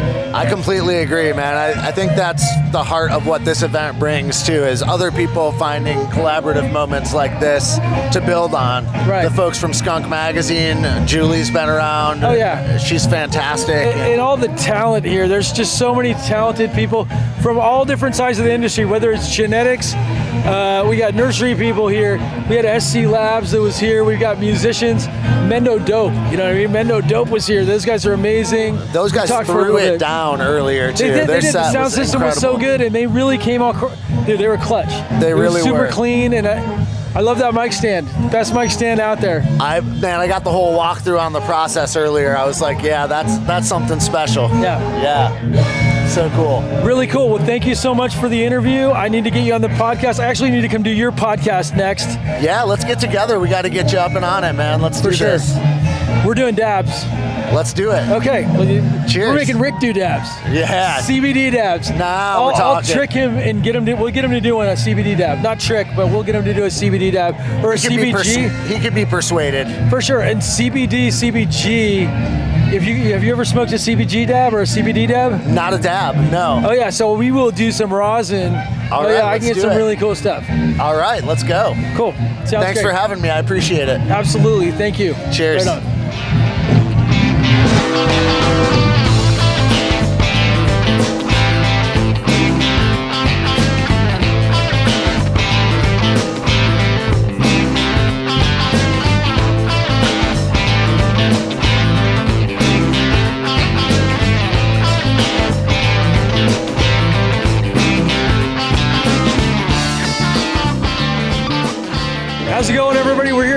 to Cannifest 2024. Beautiful weather, looking for an amazing day. We got a huge panel coming up with Johnny from Huckleberry Hill. We got Jason from Ridgeline, and we got Doc. It's gonna be great. We're gonna go talk to some people here at the event. We're gonna surprise them. It's gonna be a lot of fun.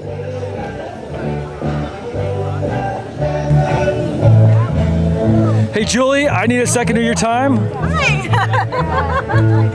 Hello. Julie, Skunk Magazine. She's here today at Cannifest. How are you doing today, Julie? I'm doing great. It's a beautiful day. We're on the water. Yeah. I always, this reminds me of what Seattle Hemp Fest was many years ago. In 2012. Yeah. In 2012 with all the bugs, they had sand flies and they bit my legs up and I was scarred for like 6 months. I know. Thank you for sharing your insect repellent with me, James. Yes, of course. But it's wonderful to be here with the community. What I really love about this festival, it just is very pure with culture, music, and the community, the warriors that are standing strong together. Yeah. And we're all scrappy. We're all invincible warriors who are lean and mean. And it's just amazing whenever we come together. Magic happens. No matter what we have to face, magic happens. And it's a great event. There's good music, good people, a lot of people I haven't seen in a long time coming out to this event, and then a lot of people I see all the time, so it's great. Absolutely. It's a reunion. Lettuce last night. Lettuce last night. We got O'Teal tonight. Oh my goodness, yeah. And then Mendo Dope yesterday was amazing. Oh my gosh. To me, the Mendo Dope boys and watching them continue to rise and continue to do good within the community, their hearts are in the right place. They're in it for Mother Earth and humanity. So I'm just stoked for them that they keep on rising and doing good. Totally. Yeah. Well, thank you so much for your time. Thank you so much, James. I love you. Love you too. Take care. Okay, we're gonna go surprise these guys over here. They have no idea what's coming for them. Sean, I need a minute of your time. Oh shoot, I was just trimming some weed, but... That's not weed. Is it good? That's the number 26. That's wow. That's Mr. Reggie's work there. Oh, that's really good. Straight black. When you grind it with your fingers, like, your fingers literally become black. Dude, it's not, nose burning, I love it. So yeah, this is Sean from Cutting Edge. He's here with me at Cannifest 2024. How are you doing today, Sean? Doing great, man. Doing great. Really happy to be in the sun today. Yesterday was a little cold for us, but feeling good. Feeling good. You've been on the event tour with me all year. We've been hanging out, smoking, eating mushrooms and other things. A lot of good fun. Reggae was amazing. Lots of mushrooms. Lots of mushrooms, yeah. But high vibes. High vibes, dude. Last night was amazing. Yeah, the music was great. Oh my god, the music was on point. Did you go to the after show? I did not. I decided that if I went to the after show, I might not get here on time today, and I want to get my panel done, and I'm partying tonight. O'Teal and Friends is going to be amazing. Looking forward to it. I'm stoked. Yeah, I literally just showed up. This is my first caffeine of the day, so I'm just... The afters were great, though. The 3 guys from Lettuce played and just smashed it. I heard it was Intimate, epic. beautiful. It was pretty cool. Dude, those guys jammed out last night. That was like absolutely the best show I've seen in a long time. So when they played Higher Ground for Red Hot Chili Peppers, people were like, is that? And it's like, yeah, that is. That was amazing. That is exactly what's happening. Dude, they it was a trip. I wasn't expecting that. No, and I love how they threw that in there and just did their own version and put their own twist on it. And that funky style is just so great. And now we got some real Dead vibes going on right now. For sure. This is bringing me back. Like, I'm all about it. I'm all about it. So what's the newest, coolest thing you've seen today? This? So I was about to make fun of it, but this is actually really nice. The number 26. Yeah, I'm sitting here trimming weed. What am I doing? Finger trimming. Gotta love it. Yeah, but that's Reggie Weed, man. It's Canna Country Genetics. Yeah. I think they won the Head Stash competition last year with the 26. They also won Emerald Cup with that last year. Yeah, this is really special. Amazing. You gotta smoke it. What do you have there, though? Oh, bro, this is it. So I'm smoking this during my panel that's in about 10 minutes. Okay. We got Johnny and we got Jason. We got Doc on the panel. Oh, wow. Local heroes. I can't wait to do it. I got a lot of respect for all the guys. That's awesome. It's gonna be classic. It's gonna be a lot of fun. Where's the panel at? Over here? Yeah, it's over here. Awesome. You guys will hear it on the PA. It should be a lot of fun. Yeah, I mean, I feel like we're in the best spot. I've got music here and really educated cannabis lectures right here. It's epic. For sure. Cool. I'll come check it out. Awesome. And we'll have to smoke later. We will smoke. I rolled 20 joints for today. We're good. All right. We'll have to roll them up again at 4, I guess. Yeah, for sure. How's it going, everybody? I'm James Loud, and we have a panel on breeding today. We've got Johnny from Huckleberry Hill Farms, and we've got Jason from Ridgeline Farms. How are you guys doing today? Doing well. Beautiful day in Eureka. Doing good. Thanks a lot for having us today. Absolutely. So you guys have some special strains that you guys have worked on and created over the years. And let's talk about the world of genetics. How do you feel about the current trends in genetics available to consumers? Yeah, you know, I don't consume a ton of cannabis, but the biggest complaint that I'm hearing from people is that all the strains are the same. They all taste the same, whether or not they're crossed to one another and still have the same flavor. I think it's starting to get a little bit old for them, and so they're really always in the hunt for these new legacy genetics. And along with that, maybe not with the flavor or the taste, they're looking for a story to accompany the strains they're about to put in their body. Yeah. Yeah, no, I agree totally. I think it's there's a lot of the same, and I think it's really helping us, you know, our small craft farmers shine is having our own genetics and, you know, coming up with new flavors, preferably, you know, like I like gas, and now I'm coming out with these, you know, gas. It's like this OG Chem times Lance, which is over there at the Redwood Root booth, and it's super fire and it's really strong. And then, you know, another thing with these flavors is now we're starting to get to play with searching for rosin, and so whole nother topic, but. Well, you guys have amazing rosin that comes off of both your flowers. Whitethorn Rose, some of my favorite. And you got the Lance and the Ridgeline Runts that I feel are both extremely special. So now, as far as, are you guys breeding for rosin currently? I mean, obviously. Obviously. I'm, you know, somehow ended up breeding for rosin and finding that area of the cannabis industry different, something new for me to be excited about. Always was a flower guy and always really bred for flower, and lo and behold, you know, with help from the hash community, really found out that maybe I should be breeding for hash because it's a better hash flower than it is a flower. So started doing that and exploring that and finding some excitement in that.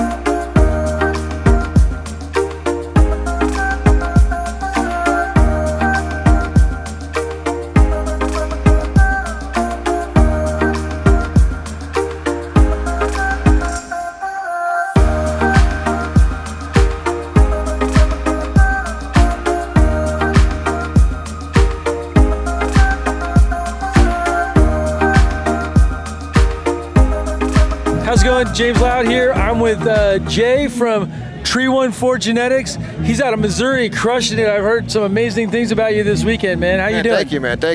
Thank you for actually letting me come on and represent where I'm from and what we're doing. And like, this is it's a full circle moment for a guy from the Midwest to be out in California, sitting here with James Loud, man. Thank you. I really appreciate this, man.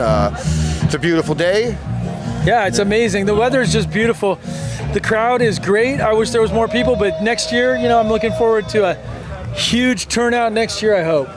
Yeah, you know, we were out here last year to see where this has evolved from last year to just this year, man. It's next year I can only imagine what it's going to be like, man. It's a great thing, and man. it's great. The vibe is good, man. Yeah, the music's great. The people's. I've seen more amazing flower this weekend than I have all year. Wild stuff, man. Such diversity when you come up into Humboldt, as opposed to some of the cities I go to where it's like really focused on lemon cherry gelato runts, and like a lot of this stuff is just spin-offs of that.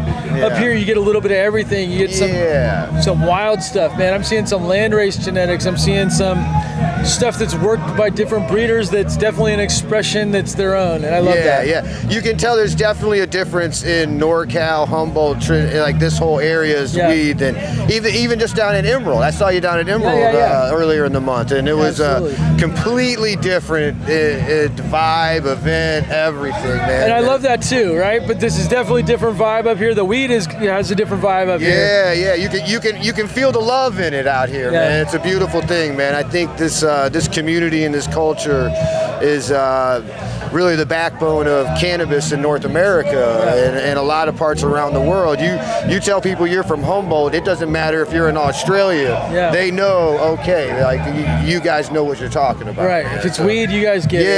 Yeah. It's a beautiful thing, man. So tell me about yourself. What do you do? How long you been doing it? So, man, like I've been cultivating in the Midwest since like the mid '90s. Back in 1994 is when I started cultivating, and it's been a outlaw life for a very long time. It's unlike here where it was more celebrated. We really had to keep things like hush hush. We had to live this like crazy lifestyle to live the way we wanted to. Right. So I've been about 15 years ago. I did my first breeding project, and I was like, okay, this is. I really like unique things, so I was like, let me try to combine some things together and see what I can really do with it. And then after that, I traveled across the United States working in other legal systems, and Missouri finally went medical and rec, and I came back home, and I was like, now let's really focus in on making some special, unique things that the market doesn't have. What are the genetics like out there? We have a lot of the genetics that everybody's growing, but I'm old school still. So I love these old flavors, these old expressions. And one of the goals I was having in all my breeding projects is how can I marry the old school with this new school structure and make it prevalent now. And that's what I've really kind of been focusing on is making some special, unique things that not everybody else is making. Right. And it's... So what are your favorite kind of things to work with? I just did one of my the last project I did was I used an NL Afghani. Nice. That was it was as close to the old school NL that I could really do, and I crossed it in with some of my other flavors that I've made and some other popular flavors around, and I have a Liquid Sunshine's one of them, which I did with my Mimosa Cuties Face Off OG. It's a phenomenal. You get all this fruit of the new school, but like this peppery punch from that NL Afghani. And then I do a lot of work with GMOs because I just love that old funk, and GMOs the most modern. Like that armpit funk. Nose burning armpit. Yeah. That smells like a dead lot. So it's really I also work with a large cultivation back home, so I get to do a lot of really cool things. We got our own lab, Vibe Cannabis is who I work with, and on my GMO cross, one of the notes is like Dahmer breath. So it's like if you were trapped in an elevator with Dahmer and he had just eaten. Goes along with all the breath lines. Yeah. Super funky. Grandpa's breath, meat breath. With a little bit of rotten flesh in there. You know what I'm saying? I know it doesn't sound tasty. No, it doesn't sound. But I like cat piss. So it's a beautiful thing, man. Yeah, the guy on my podcast this weekend was talking about pot roast. They got a pot roast phenotype of this one cross that they made, and everybody at the farm loves the pot roast. Yeah, I did one cross with the modified bananas. Yeah. All right, and what came out of it was mesquite barbecue terps. Yeah. And I never thought I would like to smoke mesquite barbecue terps, but it actually worked out beautifully. Yeah, dude, it's so funny because I was smelling weed that somebody had today here at the show, and I squeezed it and I'm smelling it and I'm like, man, this smells a lot like campfire. Someone had some sage burning at a booth away from it. And I was getting the sage when I was smelling it. Really good fire though, really good weed. That's funny you say that, man. When I had a rec grow up in Oregon, up in Tumalo, before I moved back to Missouri, and for 2 years they had massive forest fires. So like all the herb was this campfire kush out there for a minute. It didn't matter what it was all campfire. Yeah. It's so rough, yeah. Oh man. We went through that in California a few years back, and it's no fun. No. But so I think you talked to my partner Bo yesterday. Yeah, I did. Yeah, Bo's a really great conversation. guy, man. Really great guy, man. He had only great things to say about you, and I love the fact that you guys are pushing the limits in Missouri and really stepping up the genetics game out there. I love it. We're a larger community, so when small groups win, even guys I don't know, I'm happy. I want everyone to win. Whoever you are, if you're in the industry right now, I want you to win. Man, that's a beautiful thing, man. It's really nice that like the more and more states come on, more and more people get to come out of the shadows and really celebrate this plant and this community and this culture, man. Well, now is the time to collaborate with other brands, and I feel like good people all stick together. They're going to do well together. We win together, we lose together is how I look at it with my friends. Yeah. And I work with some really great people. I'm fortunate to be part of a bigger community of people that grow really good cannabis and really appreciate good cannabis. And of course, we have a good team at my facility. We put together an amazing team. It's an amazing group, and it's man. I really look up to a lot of the work you've been doing. I know I've been following you around. I know the story for a long time, man. You know what I'm saying? And it's a beautiful thing to sit down with people that have that same passion, that same drive for this plant. And it's the amount of people that you can bring in and build with and actually help support their families and all this stuff is it's been a real blessing. It's great because I feel like we're making the world a better place on so many levels, and to be part of a community that's doing that, it's like this greater collective consciousness, and we're ever evolving. And as long as we're still aware that that's the end goal is to make the world a better place, we can do a lot of good. That's like one of my slogans is Mo Love. Yeah. It's like that's we got to spread this love, and it's sometimes I think it gets lost in this legality system. It does, and money can get confused with passion and all these other things, and passion needs to be the passion, and the passion for money is definitely if that's your passion, probably the cannabis industry isn't the best place right now. Yeah, not right now. You know what I'm saying? But I also believe, man, if you do what you really love and you put your heart and your soul into it, man, everything's gonna work itself out. Everything comes through. It's like that's what it is, dude. If you can really put everything into it and give it up for the plant. I mean, at the end of the day, we're just stewards for a greater a greater cause. Right.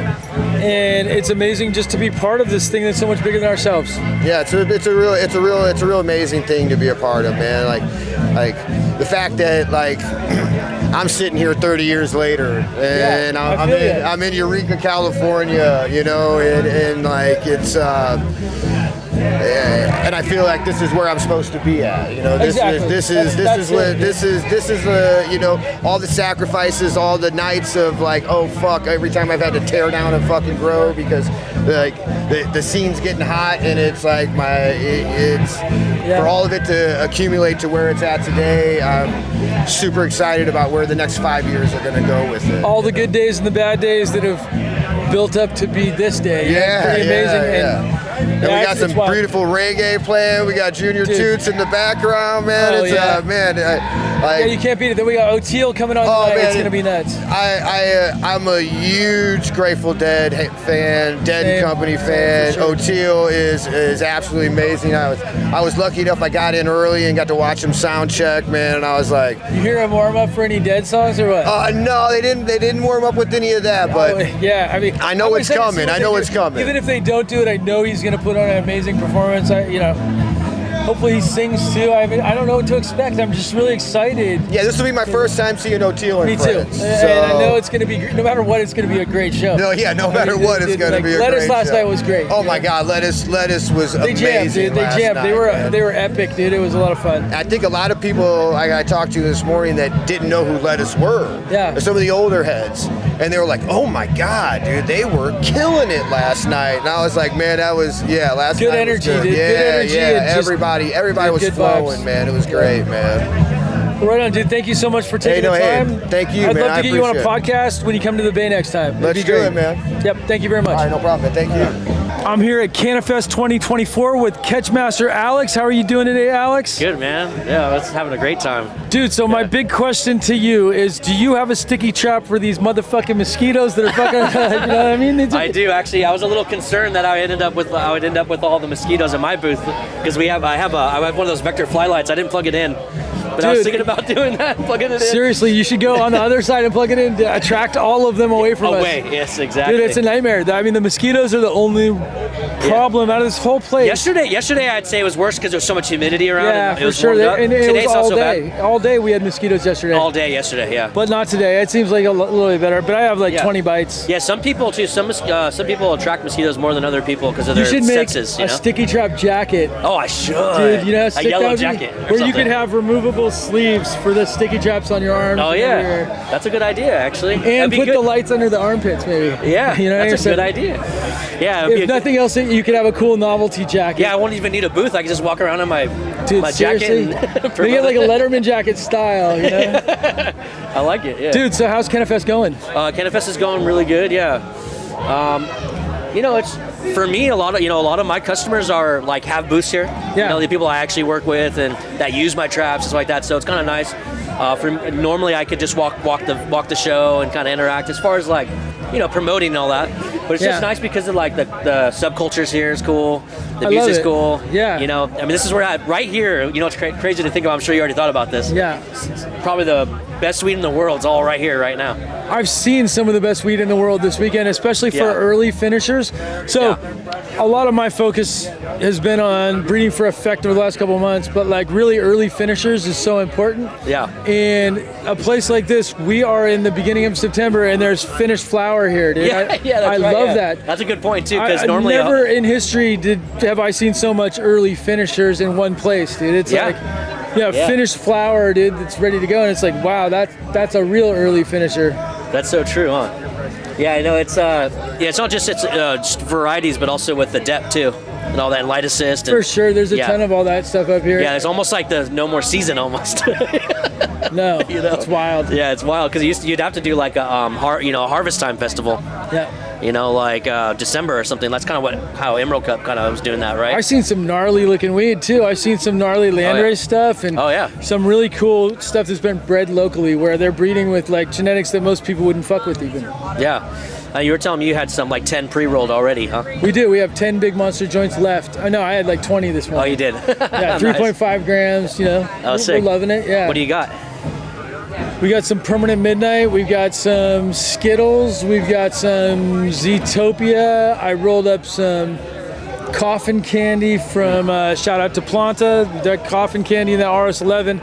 I saved those jars for here. It's so epic, dude. Oh, man, that sounds great. I got to try that for sure. Dude, so much good stuff. And Super Silver. We got the Super Silver, smoking on a lot of that Super Silver. It's super delicious. You know, I had a Super Silver that came to me. Well, that's what we were calling it. But all I know is that this sucker would finish hard at 7 weeks. Yeah, that's not Super Silver. Yeah, I know, and it was weird. I was saying that was weird because Super Silver Haze, obviously, is a haze. It's a long strain. So whatever we had, but it had like the nose like that and the Not look. a 7. Yeah, most of them aren't like a 7-weeker. That's yeah. It was a random thing that went around for a little while. And so we were doing tricks like we were trying to finish faster. Try to get the ROI going for sure. And so we tried out this technique where you shut the lights off for 36 hours. You know that one? To trigger it into flower. Yeah, to force it into flower. I mean, I may do something similar. Yeah. Okay, so you're already there. Yeah. Yeah, and then we were, but then we have to nurse it back to health real quick, because it does shock it a little bit. Well, dude, it's a great way to be able to sex your plants faster. That's the best way, It's like giving them that. Short Brooks, thank you for that tip many years ago. Yeah. But if you flash them with the darkness, you leave them in the dark for a bit. Yeah. It definitely will make them yellow out a little bit. Go into flower a little faster. You'll be able to do cell expression, whether it's male or female. Yep. Yeah, exactly. What's the best thing you've seen this weekend, genetics-wise? Actually, something actually was like a pineapple, some pineapple for me. I just like those that real bright, kind of strong weed, And so I found I got some pineapple. Nice. Yeah. What about you? I saw some really interesting stuff. The Black Panther that won the Caribbean Cup, I got to see some of that. I really like that. I like this guy, Reggie's number 26, super special. I can't remember his company, but he's another award-winning breeder. But yeah, I've seen some really wild stuff. Dylan from Black Sheep, he had some of my genetics here that were finished that he brought with those little rose preservers that have the little water tube that you put on the bottom of them. Oh, nice. Do they have a booth here right now? No, he's just running around. He's running around with and it. then we got Nicky T, who's probably got some fire. Yep. Well, right on, dude. Thank you so much for coming out for the interview. Man. Thanks for the smoke, too. For sure, this is you can fire. take it. That's for you. Hey, anybody out there, dude, try out some James, dude. Some James Loud is fire, for sure. We got the good. Yeah, so good. Thank you. Yeah, appreciate it, yeah.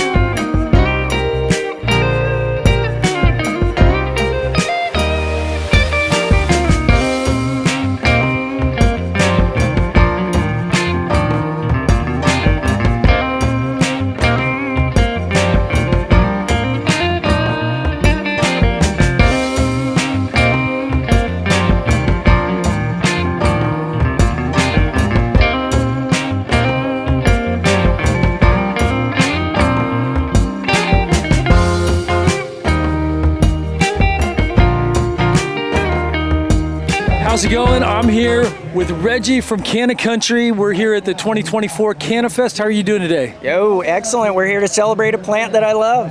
Yeah, me too. It's great.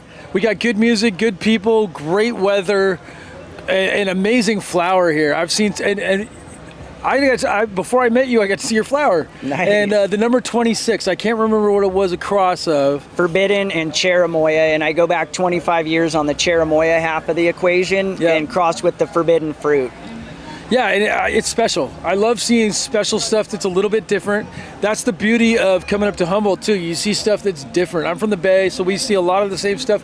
Coming up here, you're getting all these different expressions, and it's just such an amazing thing when you got guys sharing seeds and sharing genetics and also looking for diversity. Yeah, and she's way back in her history. In 2002 on Maui, she left Maui in an HP 13 bud. The seeds, the continuity of my notes that go back 25 years on the Cherimoya, and the HP 13 was an osamine dominant variety, and it was legendary. Yeah. And so it's and the HP, no matter what you did with it, you grow it in a horrible room, you leave it in your car in your backpack for 6 months, you pull that bud out and you know which one it is. Still and the smells 26 like it, yeah. is the same way. She's just herself. She's here to be here. Yeah, for sure. And I love those unique expressions. Whitethorn Rose was another one I got to experience last year that I thought was extremely special for me. And also breeding for effect. You know, I think there's a lot of guys up here where most people are looking for something that has bag appeal and that tastes good. Up here, we're talking about effect a lot more. Yes, well, what always informed our breeding decisions was how it hit people in our community and how it grew in the field, like how much processing it had to take and stuff like this. So it was always effect-based, and now in the legal market, we're moving towards a COA where some guys will only test it for THC to see if it's a keeper or not. That's so silly, right? That's not effect-based. You're not getting the whole picture at all. In fact, you're getting a very little part of the picture because there's so much more than THC, especially when you talk about terpenes, right? Yep. So throwing these terpene profiles, and now we're getting into flavorants. That's a new thing. Abstract Tech wrote those white papers last year. I incorporated my breeding book. But I think moving the plant forward, you know, they're doing a great job at it, and having these conversations and really documenting facts as opposed to just theory. I think it's great. Yeah, I asked people in the last year to describe cannabis diversity to me. And how do you describe it? And also describe potency to me. Right. All the smokers wrote back how it hits, bro, how long it lasts, what kind of high it is. Yeah. The lab guy says potency is the sum of all cannabinoids, terpenes, and other chemicals. Exactly. That's a potency test. Right. Yeah, well, and it's funny because like pheno hunting, if you just use the lab, you're never going to find the winners. No, exactly. You know, and from a paper perspective or from a scientific approach, a lot of guys think, oh yeah, we can look at this on paper, or this is, and it's supporting data I like, right? Yep, me but too. At the end of the day, it's your nose. The nose knows. Yeah, and right? then the smoke. Yeah. Like we tagged about 74 plants out of 480 or so in the last pheno hunt this summer. Wow. Tagged them in the field. Everybody was coming over. We'd put their name on them. Yeah. I told them all, we'll get you a bud with the seeds in there. You can run it yourself. Nice. But then we saved all these root balls, but now it's onto the smoking phase. And we've already lopped 2/3 of them off because they just didn't hold up to the next test. Yeah. What do you think about root terps? You ever smell your root? I've smelled the roots, and you know what's interesting? The forbidden fruit in that line is the most odoriferous to me at all stages. Wow. And the root terps, I haven't spent a lot of time, but when I was in St. Vincent, I was interested. We were up in the bush, and Gomba was our guide, and his grandma had sent him with instructions to get some roots for bronchitis, and she made tea out of it for her bronchitis. Yeah, I love St. Vincent. I spent a lot of time there. We're going back to St. Vincent to gift the Minister of Agriculture, Sabato. He's still there. Yeah, he's still there, and we're gifting him seeds that we made for their country. I did banana Skittles crosses that are heavy with banana punch, banana OG to the Skittles, and then we have times Fort Collins cough, apples and bananas. So many unique flavors that I feel will be really good for the island, and it's our. I was with Marlon Asher.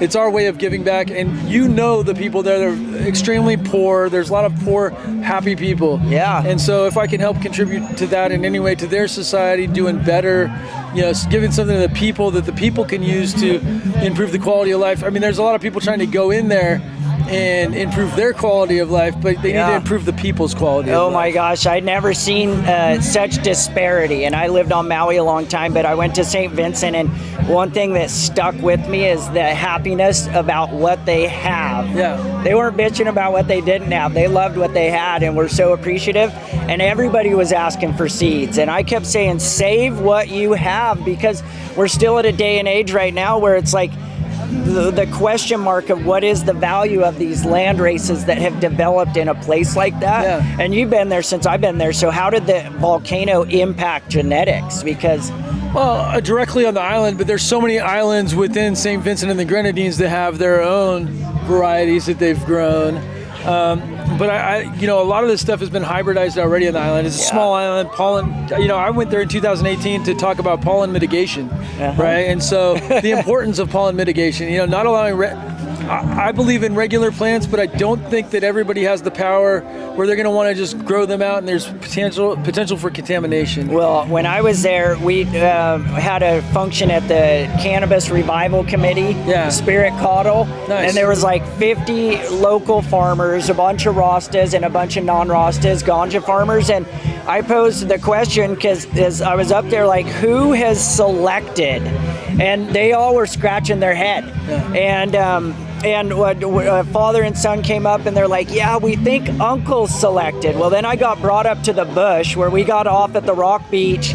Our gunmen, they stayed on the boat. The other guys brought us up, and we hiked so far up, and we saw 2 fully native patches. This is in May, 6 to 8 foot tall haze looking things. There was the terpenoline and the non-terpenoline.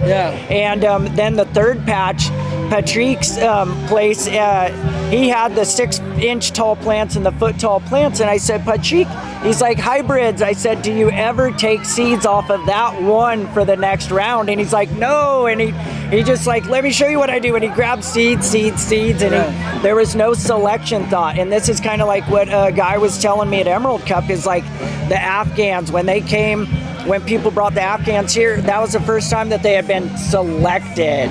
And selection is such a key part of the process for us, but is it new to them?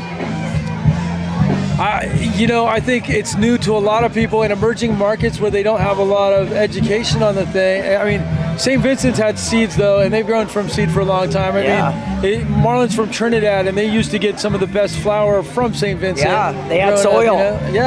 I asked them, do you just have male and female? They're like, oh no, plenty of herm too, the third gender.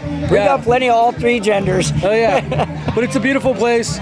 I talk about Ross John. I was talking about with AC yesterday, but my buddy Ross John on the island, best food on the island was at Ross John's house. Nice, awesome. So yeah, good stuff.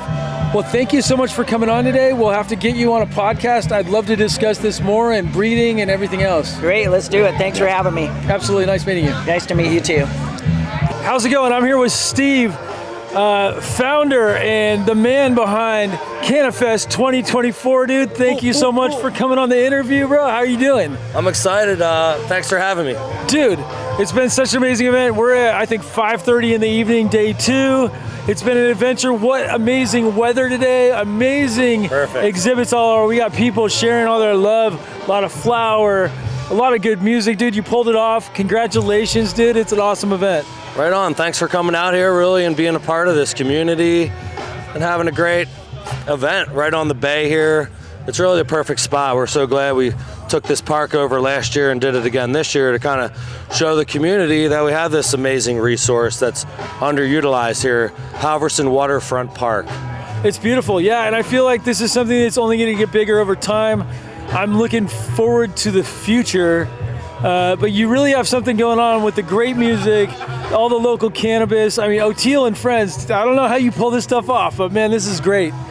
Timing, right? It is timing, yeah, and I have to say a big shout out to my friend Matty Beck because he's really made this happen this year. He helped us produce the music. Yeah. And he's just got the connections and he's just the right kind of dude to help make this event and other events here locally thrive moving forward. So your sound system is so clean. I mean, I think sound systems have been getting better over the last 10 or 15 years, but dude, it sounds amazing. I don't know a lot of the technical aspects to it, but I do know what I like, and it sounds crisp and clean out here. There's also something about when you hear music being projected over water. Yeah. There's just a deeper sound to it or something. All of it's extremely technical to make it sound good, especially at this level. We were both at Reggae and got to experience the sound system there, and that was extremely special. I'm blessed to be able to experience all these things. It's been great. Epic stuff, for sure. Yeah. So what do you have in store for next year? Well, this year coming up, we were looking to potentially do a little collaboration. I'll have to leave some of the details unfound for now. But what we're doing is a harvest competition this year. That'll be the next thing that we produce for Cannifest. We should talk about collaboration. I would love to talk about some collaboration because we do cups at James Lott Genetics. We've done some events with genetics and sharing our genetics out and having contests, and you never know what people can collaborate on. So I'd love that. Sounds like a good idea. I've been thinking about wanting to do one where you get to pick an assortment of somebody's genetic whole profile or their lineup. And that's the competition. Grow the best of the James Lott Genetics. I'm telling you, so we have genetics that are in tissue culture. We can give everybody plants. I would be more than happy to donate the plants for it. And I think you're big on fundraising too. I see some fundraising stuff that you're doing over here. You want to tell us a little bit about that? Dabs for Dollars. Oh, I'm sorry. Yeah, so Rob's over here doing the Dabs for Dollars. Yeah. And a lot of local artists, artisanal hash makers and rosin makers and farmers donated some things, some fire rosin. Really cool. And you get to throw a couple bucks in there, get yourself a dab, and it goes to a good community that Rob's building over there. Unity within the community. I love it. You can't have community without unity. That's for sure. Yeah, and this community is so tight. I love the community up here and just the vibe and the energy. It's like it's all found here along with the good weed. Yeah, I feel like it's been the cannabis family reunion I've been waiting for all year here at Cannifest, and for sure, it's just kind of that vibe. I saw many people yesterday. Bro, haven't seen you in 20 years. Wow. Just people kind of connecting. Well, and reggae was good for that too, but this is on a different level because that's like the music. And I mean, I've been going to reggae for a long time, over 20 years on and off, and I love reggae in the river, but it's just a different vibe than the cannabis community because this is straight cannabis, right? Everything's because of the plant. We are here in many ways as servants to the plant, but we all have different roles to play in this greater thing. Yeah, we have over 250 different organizations, companies, and brands, whatnot, that make up this Cannifest this year. Yeah. And everybody is representative of cannabis in some way or another. Yep. there's a few artists and artisans and whatnot that are here that are not like cannabis specific. Yeah. But they come from this creative community of like-minded individuals who do come around and support the energy and efforts of the others cannabis community members. Right. And so it really is cannabis-centric here at Cannifest. It's really cool. I love it. I love so many things about this event, man. You just really dialed it in. Thanks for saying that, man. I really do appreciate that, and that's the point. Like, if people aren't super stoked, what are we doing? Well, and thank you so much for including me in it. It's been an adventure. I can't wait to get you on the podcast down in the Bay. 100%. We need to do that. Yeah, make some big announcements for all your events that are coming up. 100%. I look forward to it, and look forward to taking a trip down to the Bay. Awesome. Thank you so much. Thank you. Cheers.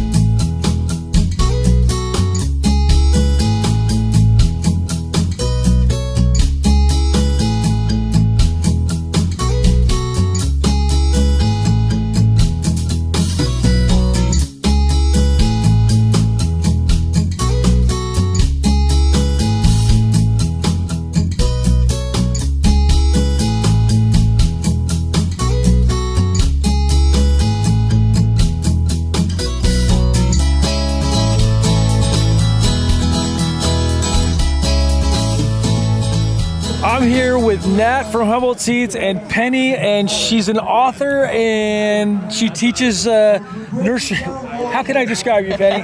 I'm the author of The Cannabis Gardener, and I teach home gardeners how to grow cannabis and do stuff with it in their kitchen. Awesome. And Nat, as you guys all know from Humboldt Seeds, big influence on the industry. We're up here in Humboldt. How are you doing today? Loving it. I'm having a great time at Cannifest. We had beautiful sunshine this afternoon, and now the classic Humboldt fog's coming back in, but it's been a great event. Are they kind of like our family reunion. Are they going to bring the mosquitoes? Is the fog going to bring the mosquitoes? You know what? We don't get too many mosquitoes out here on the Humboldt Bay, but so many inland. A lot of people, think Humboldt is just like all the same, but we have the coastal Humboldt where we get foggy and you get powdery mildew and botrytis. Yeah, exactly. Yeah. And then, just like literally 5-10 miles that way, it's a whole different environment. It's like beautiful blue, sunny skies, hot summer, and that's where the weed has always come from, the mountains. Is that where the magic happens with Humboldt Seeds? Yes, we're about 20 miles east of here as the crow flies. Nice. But it takes a long time to drive there. Totally. It's so beautiful. Well, what are you guys working on exciting for this year? Oh man, we have so many. I'm excited to release this chicken and waffle strain. That's something that I've been working on for 3 years. We were just talking about how the Klamath Dams just came out, which before I was able to really go public with breeding cannabis, without going to prison, I did a bunch of work when I 18 to 30 to remove these dams on the Klamath River. It's the world's largest dam removal project, and it's just finally come to fruition this couple weeks ago. And so the world's largest dam removal, the world's largest river restoration project. That's amazing. Yeah, and we did a bunch of genetic. That's how we got into doing genetic research. Actually, I wrote a grant and got funded to do genetic research on salmon in 2006, and then published a bunch of papers with UC Davis folks, and it all really carries over to cannabis too. The dank strains of salmon, were the same kind of preservation and research go into the dank strains of weeds. So. That's awesome. So and Penny, tell us about your book. My book is called The Cannabis Gardener, and I wrote this book because I didn't think that there was much of a resource out there for average everyday gardeners who wanted to grow cannabis. Most of the books were really focused on professional cultivation for farming. And so I'm like, wait, I need a book that I can recommend to my friends. And then started teaching classes on how to grow, and I am a nutritionist and a cook by trade, so really we translate into how to make wonderful things in the kitchen using your weed. Cannabis and cooking go hand in hand. I used to be a chef. Oh, hey! I worked in Michelin star restaurants and done some amazing stuff with food, and I owned my own restaurant for a while, and now I'm in cannabis and I love it. I mean, I was always in cannabis, and now we can come out of the shadows completely and do this. And it's such a beautiful thing to be at a place like this where we've got great music, and really the heart of the industry is here, which I love. So many people that I haven't seen for a long time. Everyone's kind of gathered. It's so much great weed.